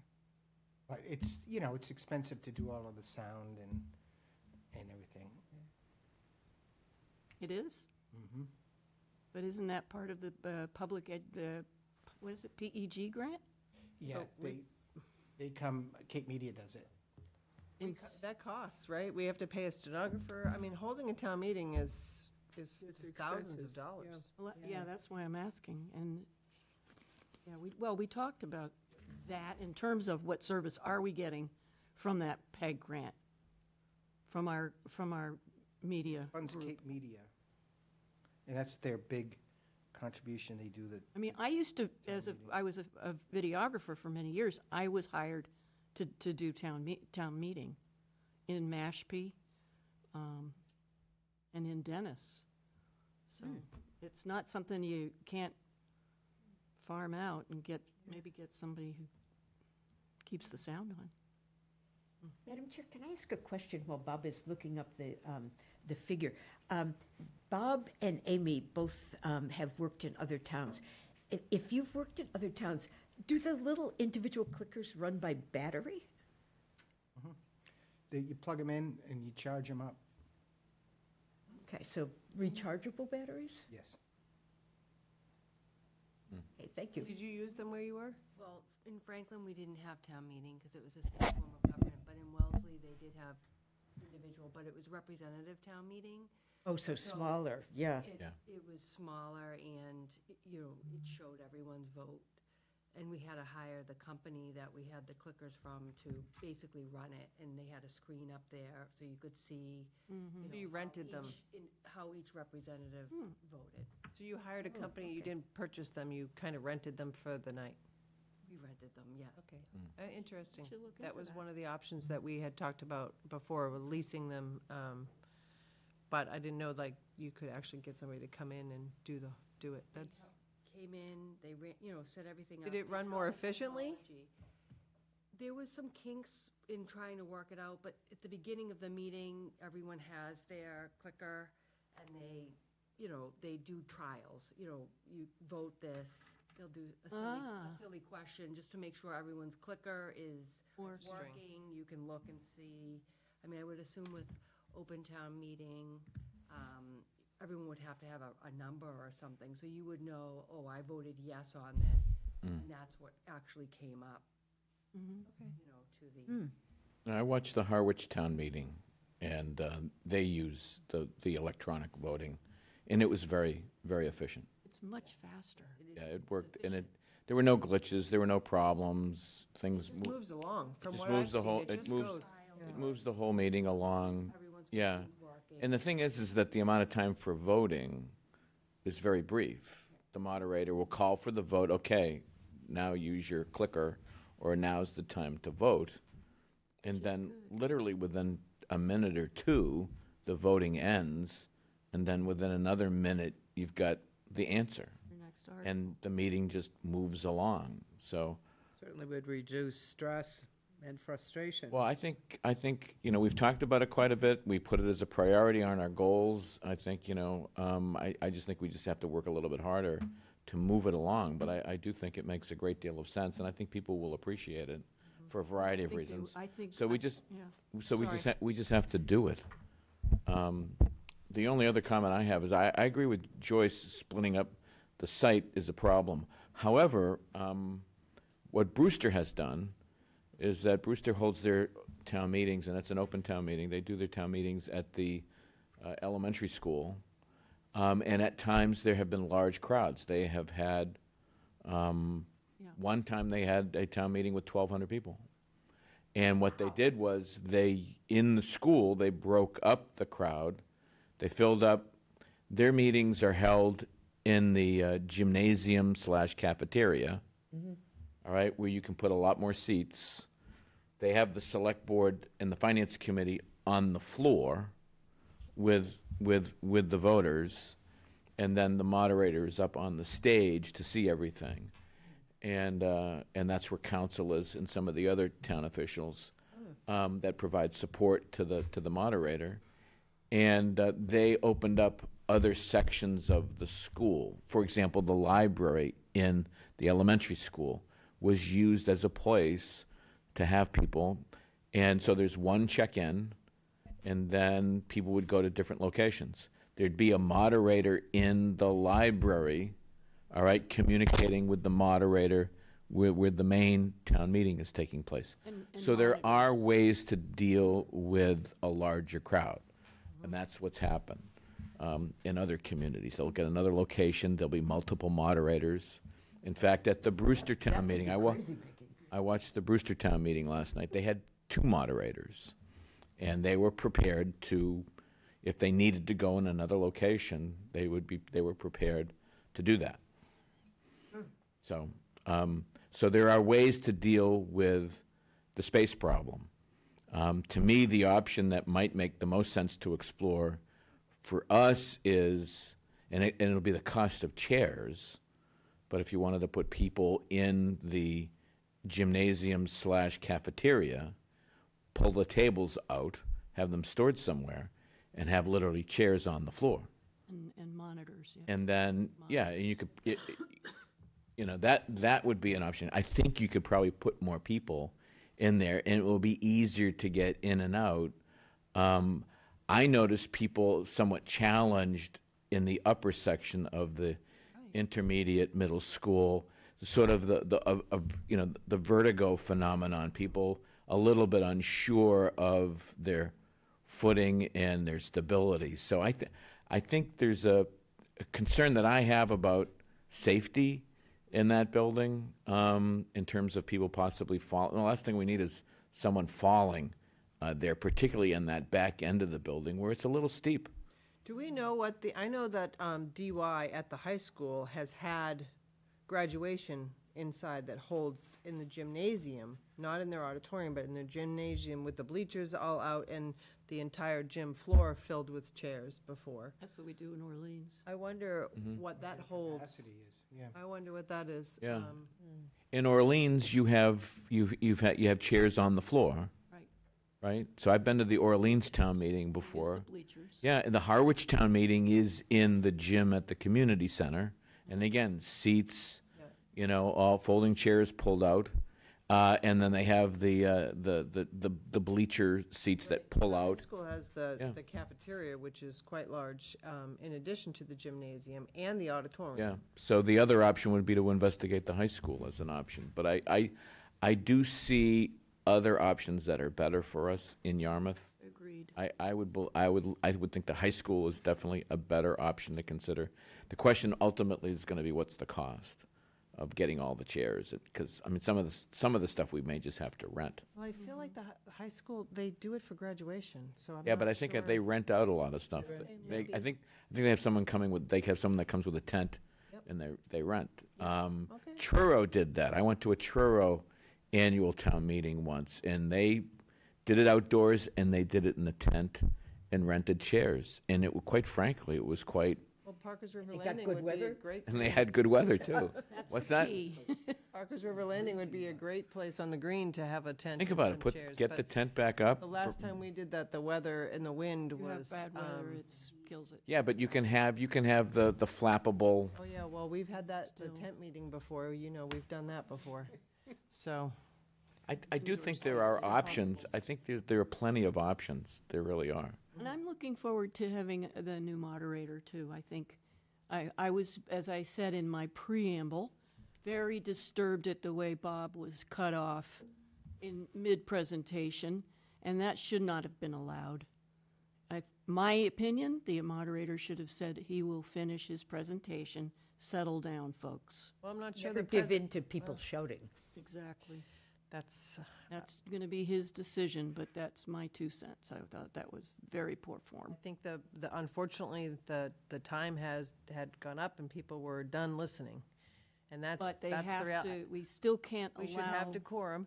I agree. Exactly. And to our town administrator, to yell and allow them to call him, that for me was just such bad form. And it shouldn't have been allowed by the moderator. It got that late partly Well, because individual people talked too long. I wonder if for people who aren't giving a formal presentation, if some sort of little limit, like But you even did a formal that time when we had that- presentation, the moderator usually puts parameters on the time limits. Yeah, that's up And to the it's- moderator. I realize they're independent of us, and that's their job to do, but I would like to see it done. Yeah, but One thing- what I would recommend, if there are questions regarding the conduct of the meeting and some points about how to maintain order That goes to and the decorum, moderator. that's a moderator conversation. We have a new moderator. agree. I think at some point you want to have a conversation, let's have it with him. But I'm also hearing from all of us that there are concerns regarding the room that's being used now for town meeting. Absolutely. And if we could look at any potential options for where we could go, because And- from day one of going into that room, we've had concerns, Right. particularly about the height of the back of the room. Yeah, but again, I think what we need to do is, this is a good conversation to have now, but I would recommend that we actually put it as an agenda item that include the moderator, include the town clerk, some of the other people involved in having to make the decision, so that it's easier to get a variety of perspectives and thoughts on it. So Well, and we're going to get some Suggest more. that be in June, given that the moderator will change? yeah. Yeah. And then Bob will have a little bit more information too. He was jotting down, Yeah, I mean, I think Finding we've out given some the costs. administrator some options to look at in terms of costs for the time being. Let's look at We can look into rent this service that Amy was talking about, perhaps, where we don't have to buy the equipment, but we have somebody who comes in as a service and runs it. Well, the thing to keep in mind is the town clerks, we already have a number of towns doing this already. So I would recommend having the town clerk in on the conversation so that the town clerks talk all the time. And there would probably be no difficulty in getting cost estimates on what people are doing in the other towns.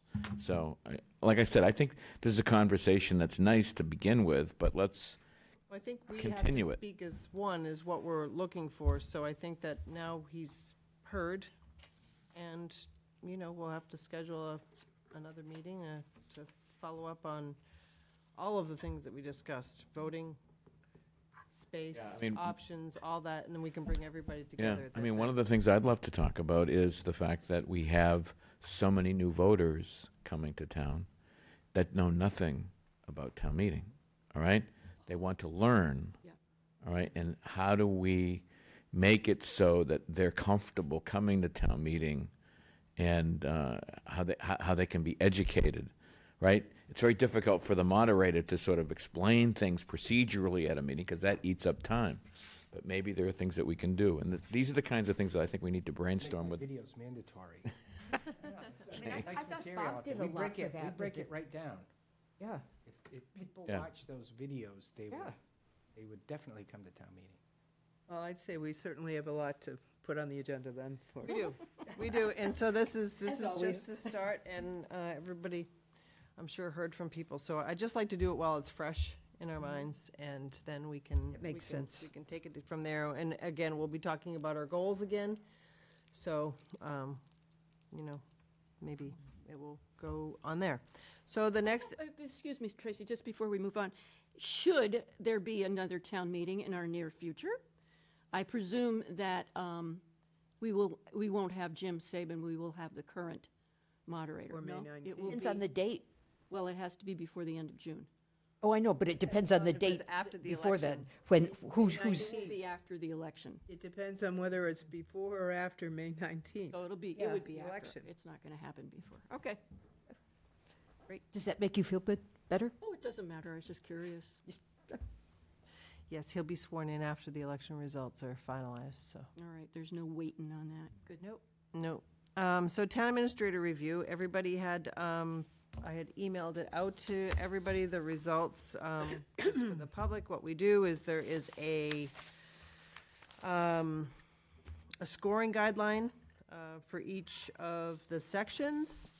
And we annually review our town administrator on, well, I'll just go through it and I'm just gonna give the average. So knowledge, which is, everybody knows what knowledge is. So the average on that was a 4.0, which is exceptional and outstanding. Productivity, the average we had is a 3.4.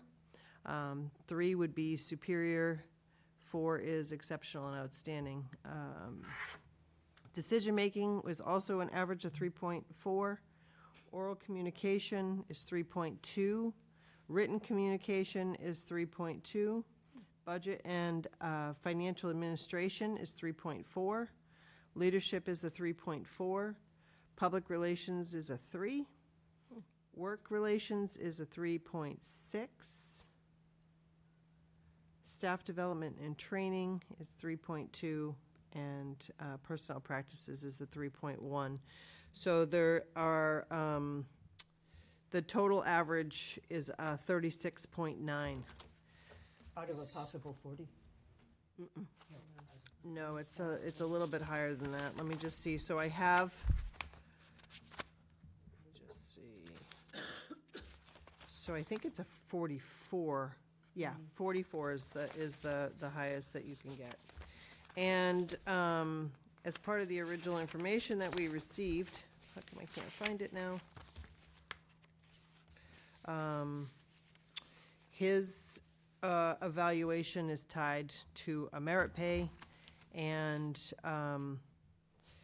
so it's based on a percentage. I'm surprised that this is from 2001. So this is still your contract that works under this. That's the general town guidelines. Okay. So you're not limited to those, but that's just what we use for the department heads. All right. So, yeah, so a 3.6 is obviously above average. It's a 105 to 110% level, I guess. I don't know how you would say that. I didn't really get any comments from any of the board members. I got the evaluation forms with the numbers only. You're right. So typically, we summarize the comments at this time, but there were no comments really to summarize other than numbers that were turned in. So your average was a 36.9. You know, public relations being the lowest and knowledge being the highest. So again, that is a above average score. Yay. Does anybody have anything that they want to say or add to? I would add that I'm very much appreciative of our town administrator, and I'm hoping that he will be with us longer than he may have intimated that he was going to be. So I'm hoping that this is shows some support, and I know that none of us is perfect. That's the name of the game, except me. But other than that, we knew that. Yeah. So thank you, Bob. That's what I could say. Joyce, do you have any comments? Yes, I'm finishing up my second year on the board, and I remember something in the very first month that some experienced board members introduced me to a metaphor, and the metaphor was board meetings as garden party. And the idea was that when you had a real split that was 4 people on one side and then 1 on another, that person for that week became the skunk at the garden party. The decimal total that we have here is the product of all the averages. And 4 board members gave very high grades, and 1 board member went in the other direction. So that's how we got to that number. But obviously, each member of the board is entitled to his or her own opinion and respect each other's boundaries. But I hope that within the guidelines for salary, if there's a range for is, that, yeah. for that, That's what I was that trying to. 3.69, that we give the higher end of it. Okay. Dorcas? I want to thank Bob for his work. We've had some pretty tough situations this past year, and I've been very happy with how things have gone. And I also would recommend to go to the higher range on that overall score. Okay. Mark? Yeah, Madam Chair, thank you. I think we have one of the probably the smartest and hardest working administrators, in the Commonwealth, definitely here on the Cape. But on the other side, my grade isn't just a reflection of the administrator. My grade is also a reflection of our collective efforts to accomplish some things. And obviously the administrator plays an important leadership role in all of this. So some of my grades reflect our inability to make significant progress on many of the things that we've outlined in our goals. And I'm happy to go into more detail when we have our goals setting session, because I think that's the time where, rather than been repeating myself, I think that's the place where we really need to have an honest and candid conversation about what we expect to accomplish as a board. But I would recommend, in terms of the compensation, what the rest of the board has recommended as well. Okay. I think that Bob has a very difficult job. I think, as Dorcas has pointed out, this past year we lost some very key high-level managers. We lost our assistant town administrator, several department heads. And while I agree with Mark, we maybe didn't have the opportunity to really enumerate the successes on every one of our goals as we had in the past. Bob had to fill a lot of hats, which is difficult. And I say a lot of things. We talked a little bit about town meeting, and while I agree that people should be respectful, I think sometimes we got to draw Bob back. He gets very passionate, and that's why he's good at what he does. He's very passionate about what he's trying to convey to the public. So sometimes I think that kind of maybe takes over a little bit. But I agree with Mark in the sense that, I guess I've been sitting here long enough. I've seen, I think, 5 town administrators, which is amazing for Yarmouth because we had Bob for so long. And each one of them, has their strong suits, and each one of them has, their weaknesses. As Liz said, we all do. Nobody is perfect. No, I said I was. Oh, I'm sorry. Thank you. But The in redhead, In perfect. terms of a comfort level for me as a select board member, I've sat here where I don't feel like we are open to exposure, so to speak, on a lot of things because he's a solid, thoughtful person. And I think that, while, I've been very critical about communication. I think that we have a long way to go on communication. Not only communication to the public, communication to the board. Often things, the residents will send in emails, and this has been something I've been always critical about. There's no loop. We never hear back what happens. We don't get the responses. We don't get a calendar that shows us where all the events are so that we know where somebody who's going, or so somebody from the town can show up. I think that those are all things when people look at their select board and they look at the town administrator, I think our town administrator should help us help them. And to that point where, I feel like we have some work to do as far as making sure that we're in the know. I do not like going to places and people telling me things that are happening. I have no idea what they're talking about, and it happens a lot. And I understand that Bob's very, very busy, but one of the things that Mark has been talking about is maybe a weekly update, a manager's report. I know Liz does one in Dennis, but I like to be kept in the loop about what's happening. I think it makes our job easier. It makes us look better. Again, too many times I say, I have no idea what you're talking about, so I need to get back to you. So as far as the communication goes, that's always been something, we've got 2 or 3 people on staff now. I'd love to see them out in the community more. I'd love to see them at events more. So, Can I interrupt you? Yeah, guys of for a second? Who is doing the selectmen's highlights or whatever it's called? Probably Lori or you. It's Amy? Okay, thank you. And I just want to interject that has been a wonderful improvement. For the public. Yeah. Yes. And me. And us. Well, oh, that's right, that's what we did for Right. 12 hours at town meeting. Sorry, Tracy. No, I think all of those things help. I think people want to see, and I know Bob and I will disagree on this during, the storm. We had a great communication one time a day, but a lot of towns were doing it often. People felt like they didn't know what was going on. Like, I want to see more. I want to see more on multiple levels, and I know that this is an agenda item in communications that we need to talk about. But for me, those are the things I think, and I know Mark had talked about some other towns have a select board secretary, somebody who helps the select board move our things and work. We don't really have anybody. We have a wonderful staff with Pam and Mary Alice and Amy, but that's not their goal. Their goal is not to really work on our behalf. So maybe we need to look when we maybe reorganize somebody and give somebody who just is helping us.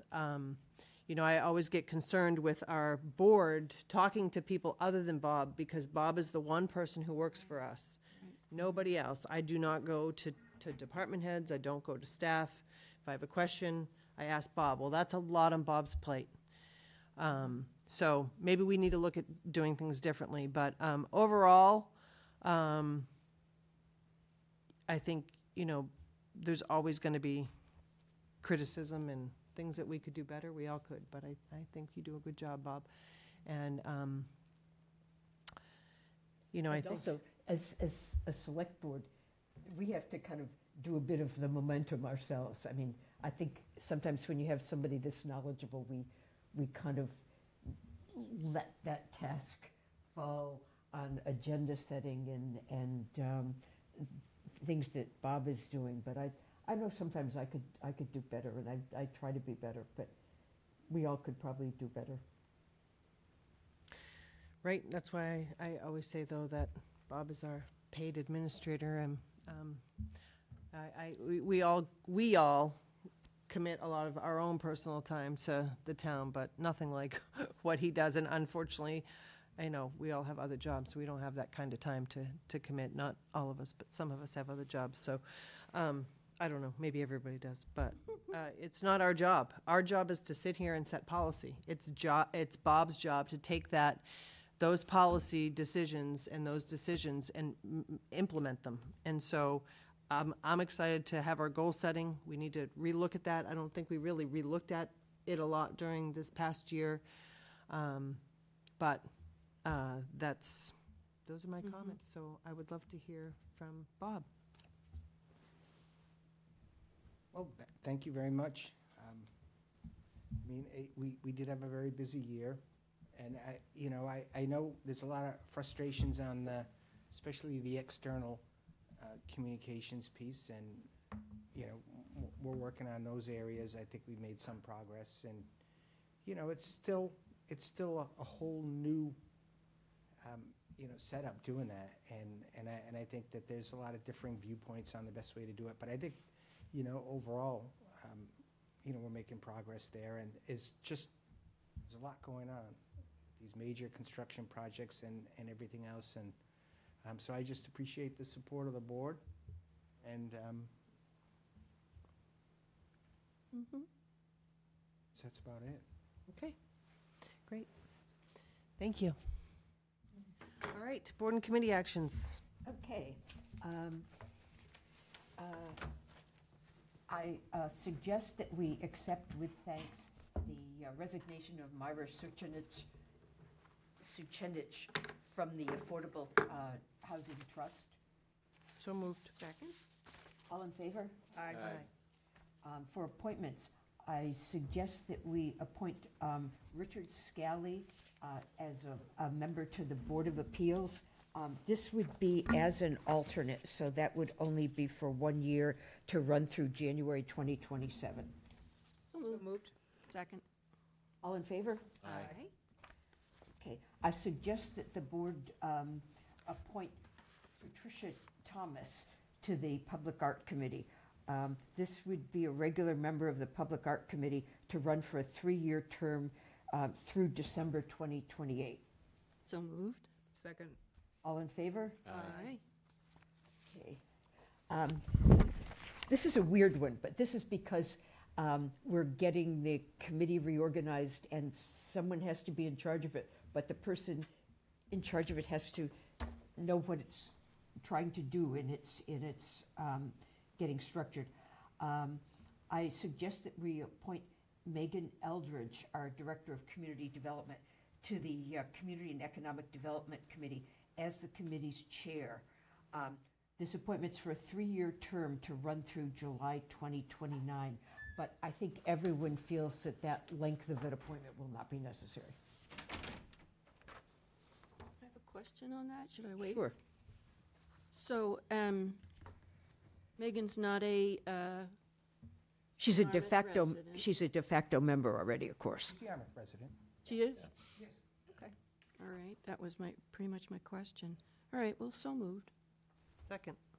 All in favor? Aye. Okay. Then reappointments. I suggest that we reappoint 4 regular positions, 3-year staggered terms, to run through December 2028, and the others to run through December 2029, half of each. We have 4 people to be reappointed here. Heather McElroy, Christine Brantley, Jeff Senecal, and Beth Conway. So moved. They each have the same Can we, term? can we read the recommendations so that the dates are Oh, sure. associated with Okay. each member, please? Yeah, Separately, sorry. okay. To reappoint Heather McElroy as a regular member of the Open Space Committee, an appointment to run for a 3-year term through December 2029. So moved. Second. All in favor? Aye. To reappoint Jeff Senecal as a regular member of the Open Space Committee, the appointment to be for a 3-year term to run through December 2029. So moved. Second. All in favor? Aye. To reappoint Christine Brantley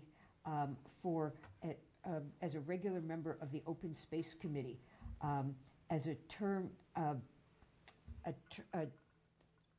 unexpired portion of a 3-year term that will run through December 2028. So moved. Second.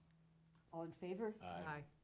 And then finally, to reappoint Beth Conway as a regular member of the Open Space Committee for a 3-year term, but for the unexpired portion of it, which will run through December 2028. So moved. Second.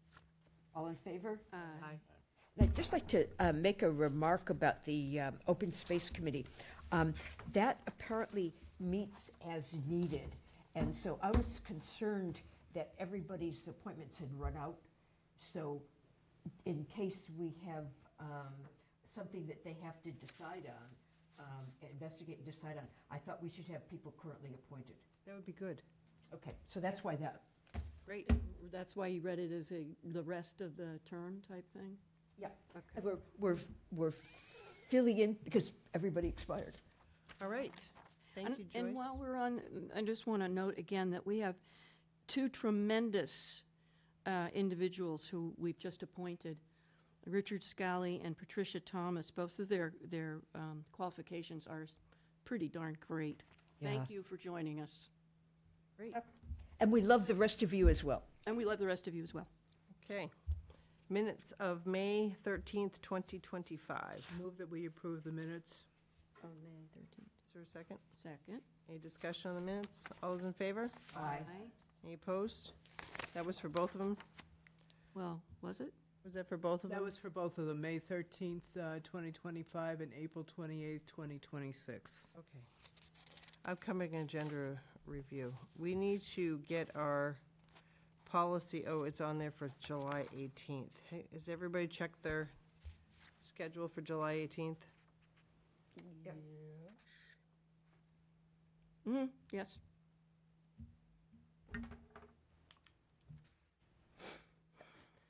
That's the, yes, I put that in there.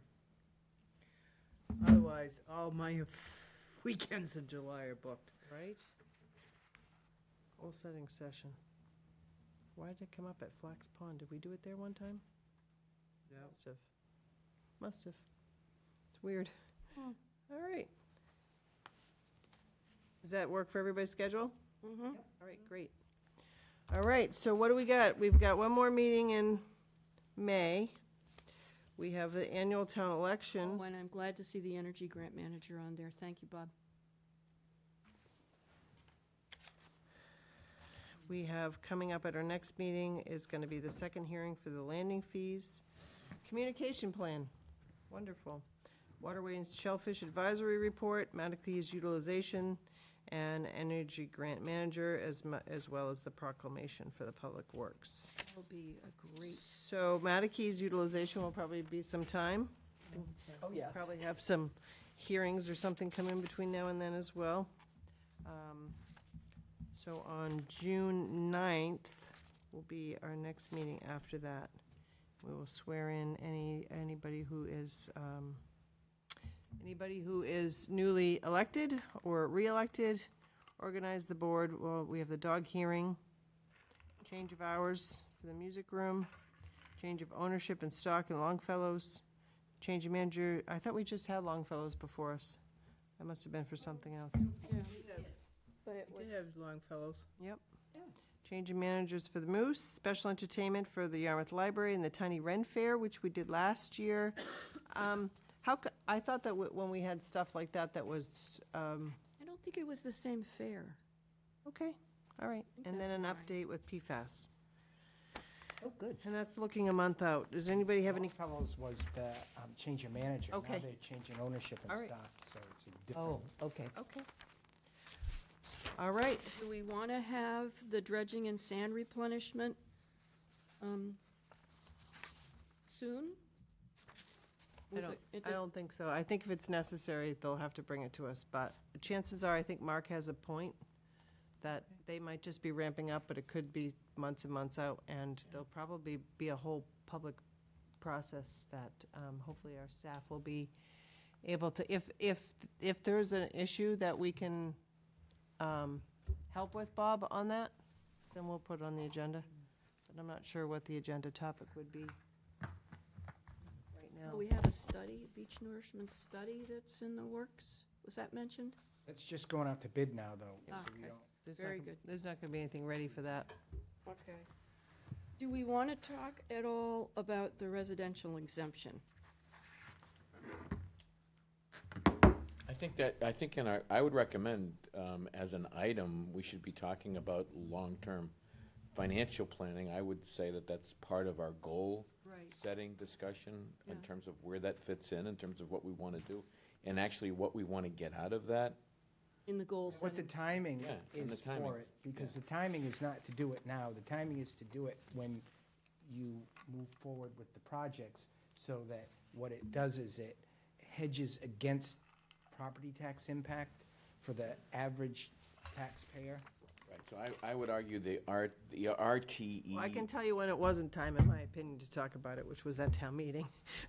I firmly believe that it was very confusing for people, and they thought that that was already in place for that project, and that was not the case, and I think it actually worked against us, unfortunately. That's my personal opinion. I think that we need to talk about it. I thought that our discussions previously were about utilizing it for a second phase of the sewer. That's basically what he was saying. That's how far out it was. But that's something that should come from, That was a characterization of a very thoughtful, very interesting initial conversation, but it wasn't necessarily a plan that we had agreed to, or really come up with any, I mean, again, it was I would say the start of a plan. Yeah, well, it's just, this is an important conversation right here, because it was in the library building committee public presentation as part of that. And I'm a little confused as to, and this maybe is a question for Bob.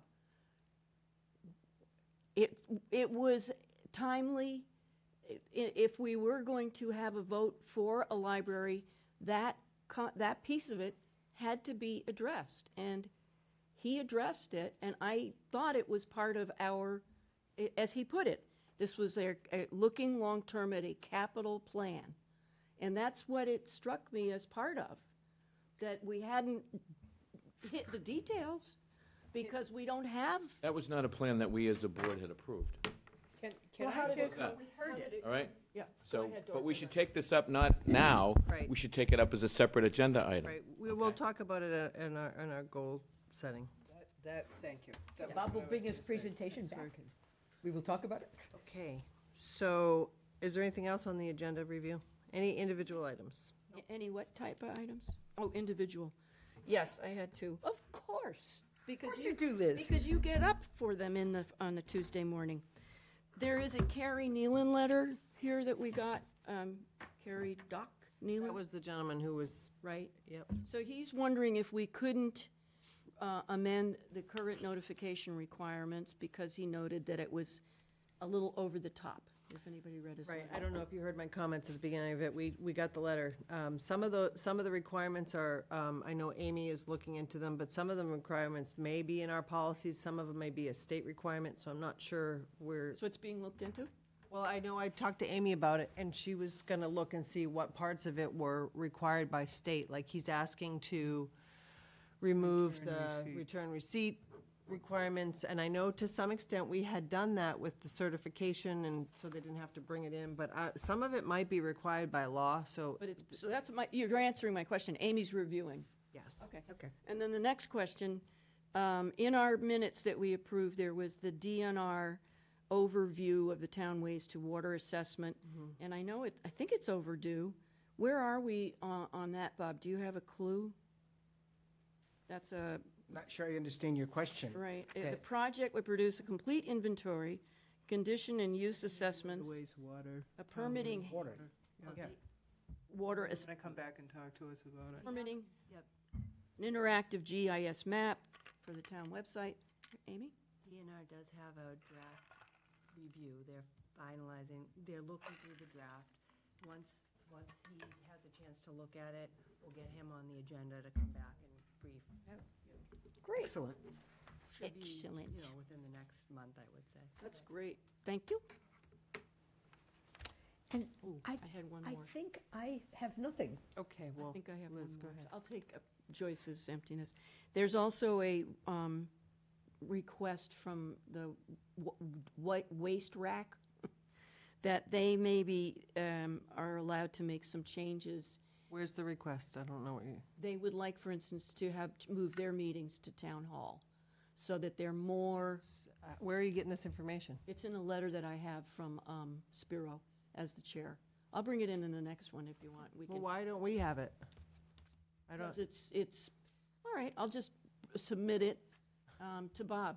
Okay. Because he was asking Mark and myself to review his thoughts. Okay. And I thought they have merit, so maybe that's how I. Are they his introduce it. thoughts or are they thoughts of his- the board? They're his thoughts. Okay, well, then I don't want the letter. When the board has, I mean, when he's not the board. Very good. I will. He's the chair of the board, so I I mean, will if they want to vote and send a letter. And that, I will let him know that Yeah, he needs request to it have as the the- board support and make it a formal request. Yeah, just talk about it. If they agree to it, they can ask.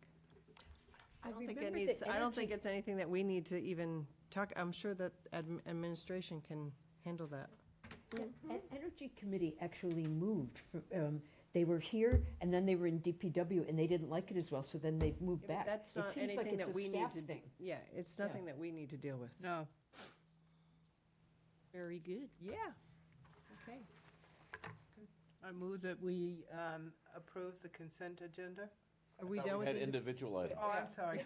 I'm sorry. I'm jumping Dorcas, do you ahead. have any? No, I have no individual items. Yeah, I do. I want to send kudos to the administration, DPW, this is a team effort, DPW, the Water Department, for getting signage out regarding the water conservation measures that are in place, and getting notices in the bills, working with other departments to get these flyers in. As you might recall, we had a board meeting and discussed what we can do to increase awareness, and I think there was a consensus that we needed more signage, and we needed to find ways to get this topic in front of people. And I was very pleased to travel around town not too long ago and start to see all these signs popping up regarding water conservation, water restrictions.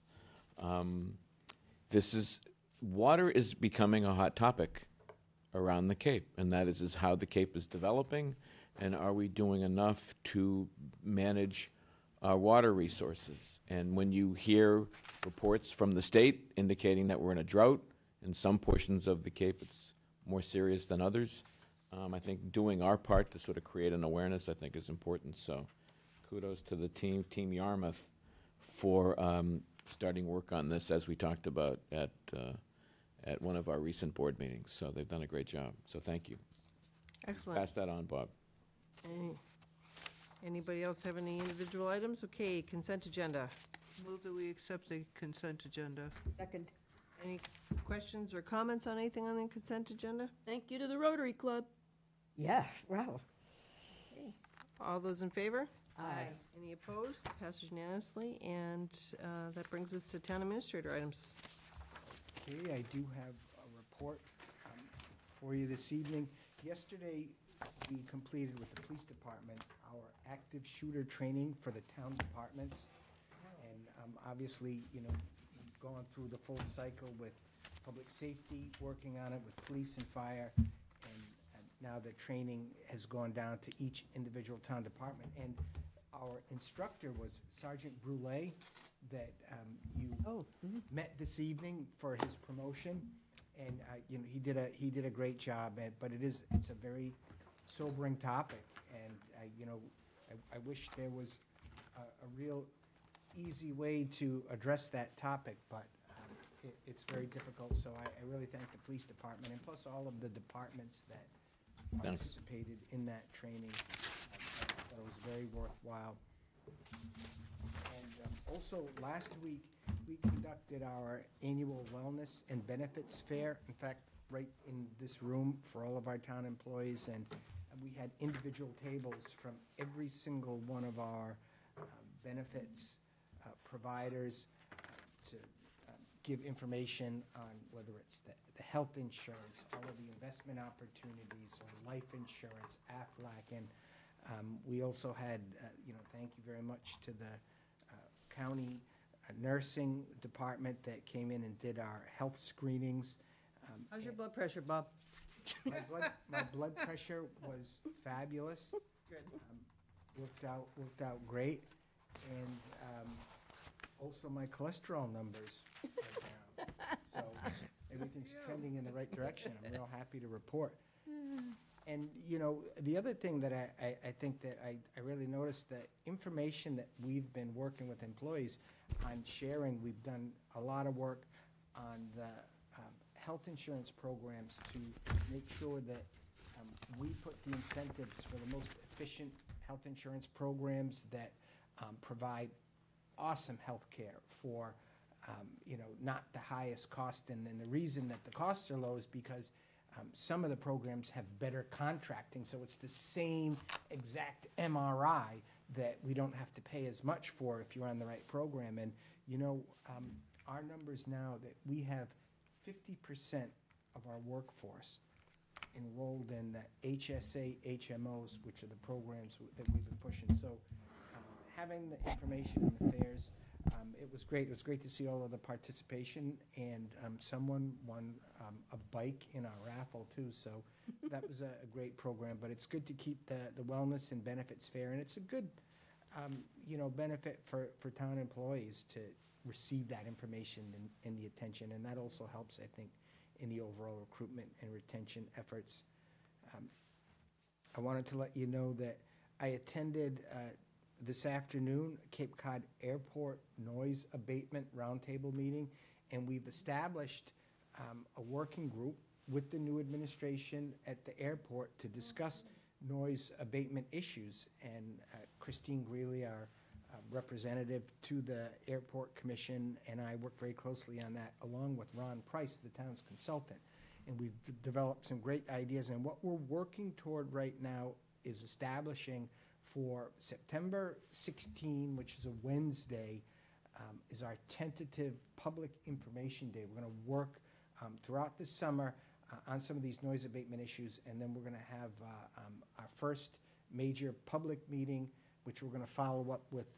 The first one is going to be in Barnstable, and then I think a month from then we're going to try one in Yarmouth, and we're inviting, you know, all of the folks from the residential areas around the airport, and hopefully, you know, we're going to see if we're going to be able to make some progress. And we have some very specific, I feel very productive suggestions for that instrument departure system modification for the airport to use that would take those standard instrument departures that are done, you know, without the pilot actually. I mean, something like 90% of the flights are computer assisted when they take off. And if we have the proper flight paths, we can direct a lot of that traffic away from the most heavily developed residential areas, and I'm convinced it can be done. We're taking baby steps with the airport.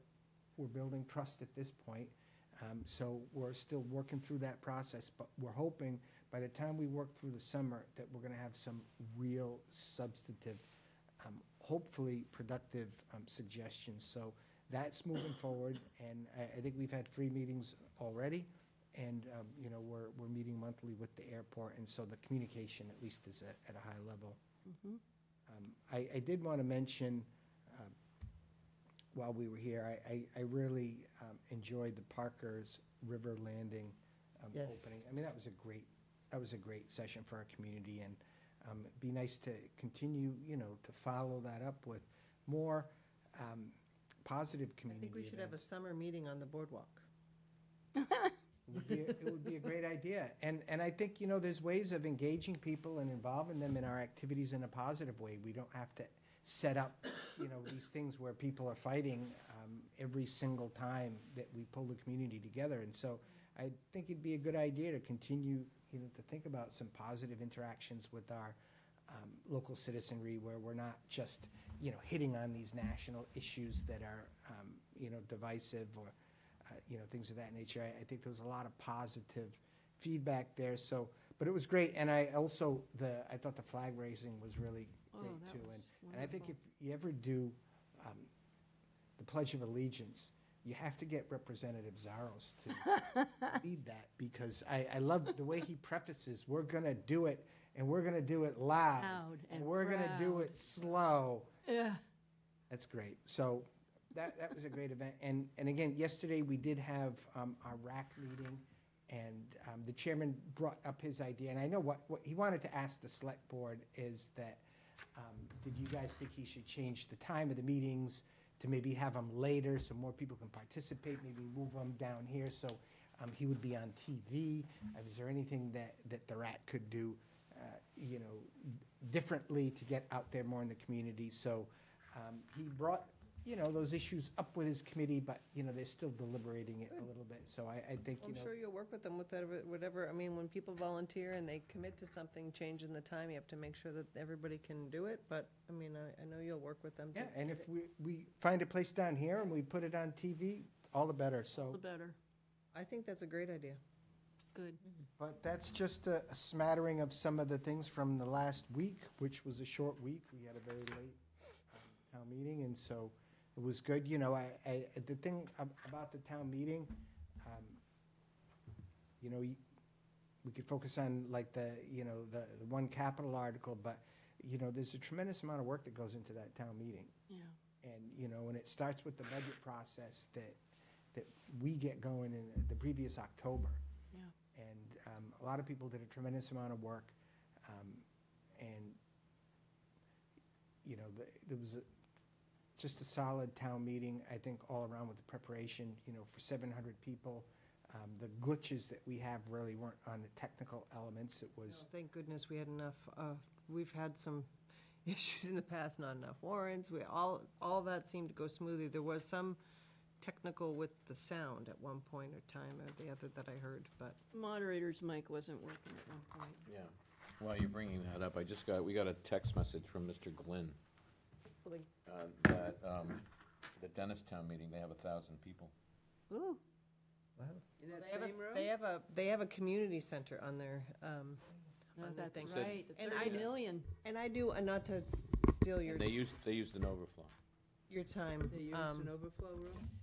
But I have to thank the library committee. I know I was in opposition at the end. I felt like it was because of the grant, I felt like it was rushed. We didn't see the numbers up until maybe a month before the warrant was, it's not like a lot of the DPW, we had the numbers for a while.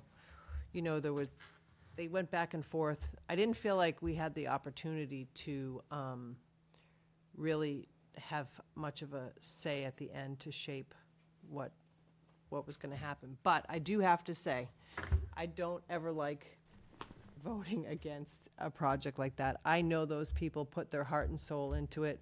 I very much respect. Madam Chair, can we do this as an agenda item? Yeah, no, I'll look back sure. on this. Sure. I just have to say personally, as an individual item, that just because I voted in opposition to it doesn't mean that I don't respect the work and the time that our volunteers put into something that they something that they believe in. So that's. Well, it may come back and you may be able to change your No, I'm vote. not going to support it because my position's still the same. They didn't cut 1 square foot in. Madam Chair? Yes. I hate being a pain, no, a you're skunk in right. the garden party. I got it. But we're on the town administrator's report. I want to make sure that we get that. I got it. Yeah, I think Bob was done. Yep, that's all I He was had. done, so I just wanted to take the I'd opportunity. I'd move to adjourn. Second. All's in favor? Aye.